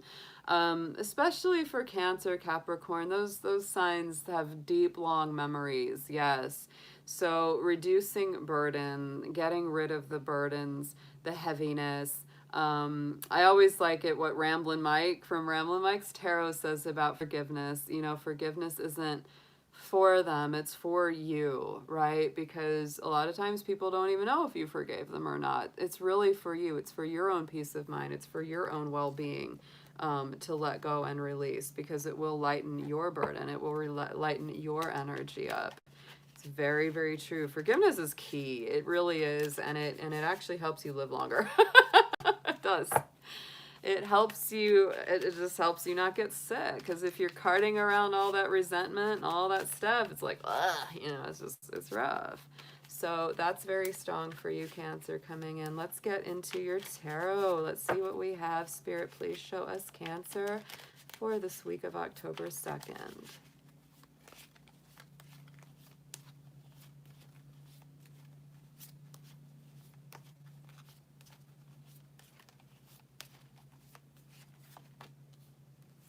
Yeah, ooh, definitely doing, it's interesting. All right, so right in the center, Queen of Swords, Queen of Bats, there we go.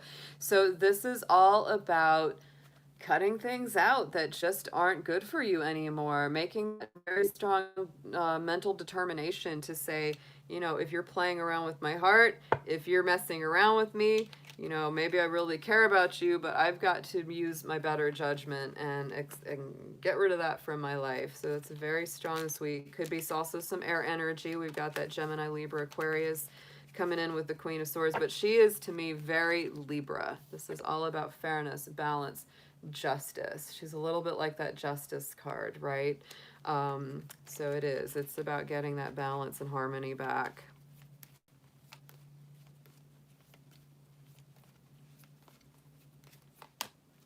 Look at that, Six of Wands. So check this out. Yeah.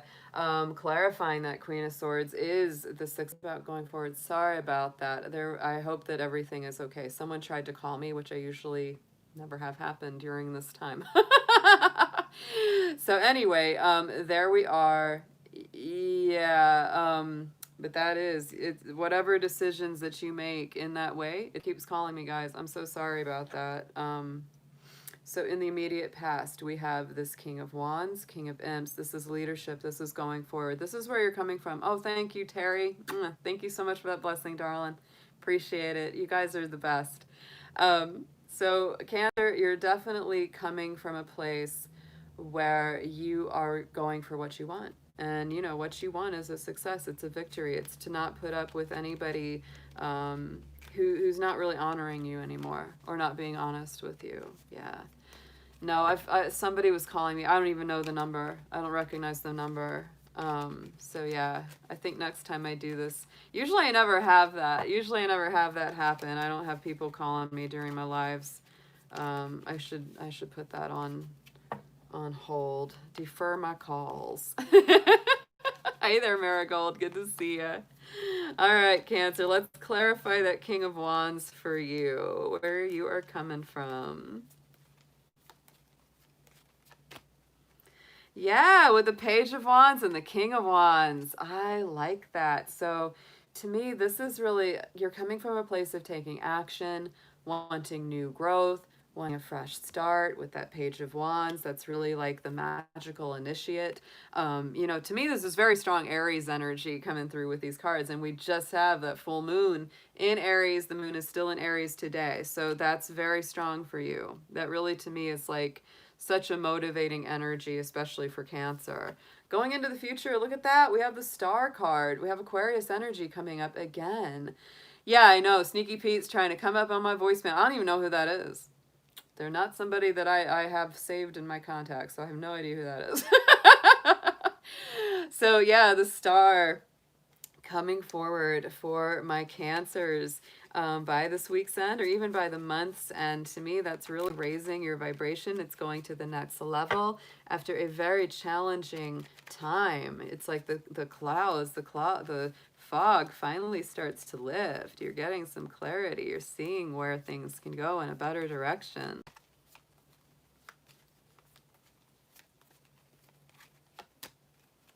Look at that. Ooh, intense. We've got that Death card, that Lord of Shadows. There's our Scorpio energy. So big transformations, big life and death and rebirth action this week or this month. Also, do be aware that we have, you know, Mercury, which is our communication planet, moving along in Scorpio. And that Death card, yeah, that's the Scorpio energy, right? That's him. So let's get some romance angels on this. Let's see what we've got for our Cancers.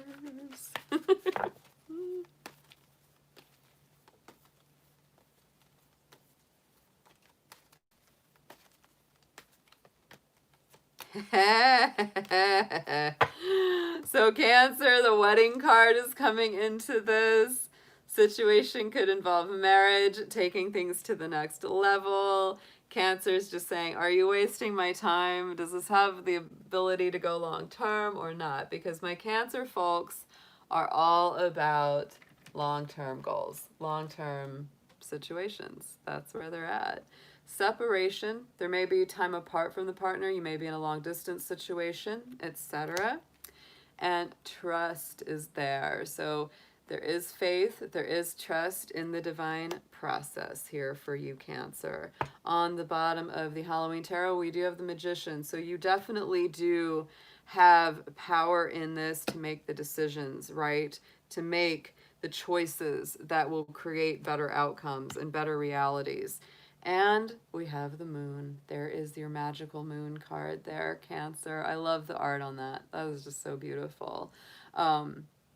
But yeah, being in touch with that, clearing the fog again, clearing away anything that wasn't the most clear for your awareness is very favored this week as well. So let's get an affirmation card on this and see what comes up for you.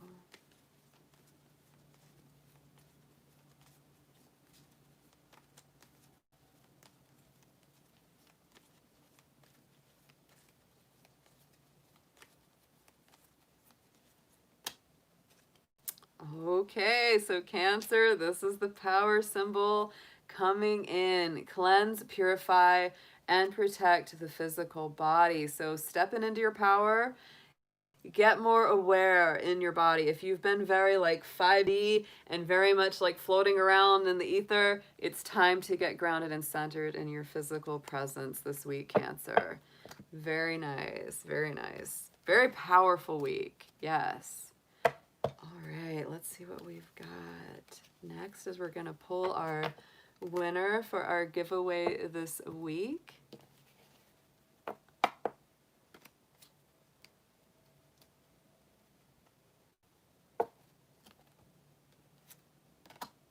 Your moon needs a wand, chocolate.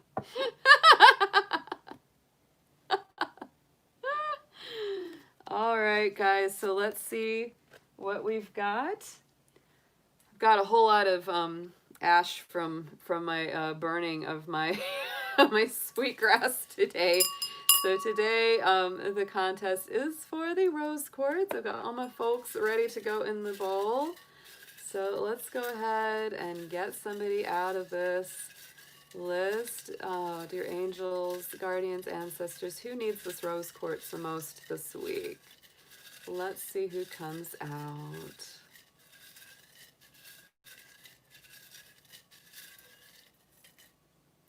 All right.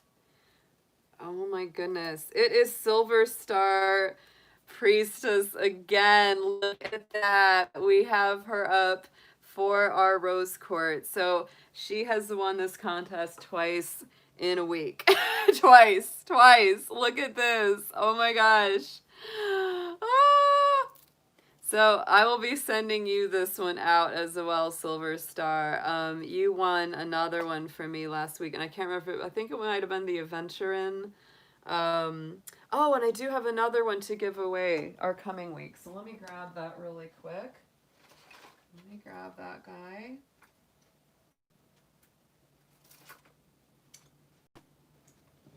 Yep, so next week, I will be doing a drawing for a garnet beaded bracelet. It's a very, very dark red. Garnet is also another great heart chakra stone. I give away a lot of heart chakra stones. So go ahead, like the video, subscribe to my channel, and put a little comment in the comment section if you want to be included in the drawing for next week. I will be doing the garnet. So yeah, each week I give away something. Each week I'm giving away something. And I got a bunch of these to mail out, so I'm excited. Yay. All right, guys. So, on that note, he shakes too. He's like, you talk too much. You talk too much. Oh, thank you so much, everyone, for being here. I appreciate you all so much. Yep.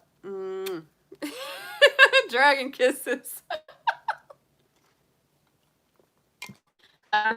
On the 4th, we have an amazing planet party coming up. We have Pluto going direct. Saturn has already gone direct. Jupiter's already gone direct. So we do have a wonderful convergence happening in the sky this weekend. So if I've got time, energy, I will be back on Sunday the 4th at some point, talking about it all, doing a reading for the collective, etc. So stay tuned, and definitely I will be here yet again next Friday.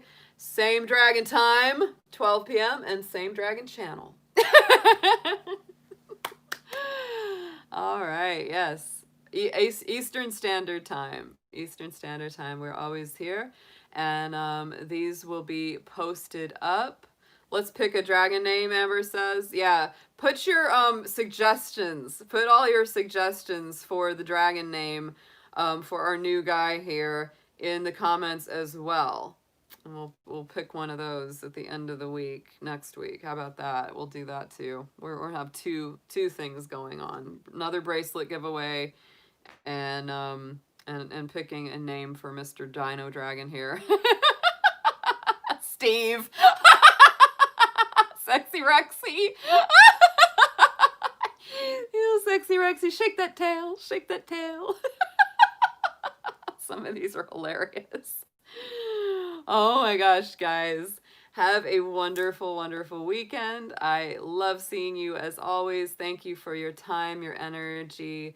Many blessings to you, much protection and angelic guidance through this week ahead. And I will see you very soon. Take care.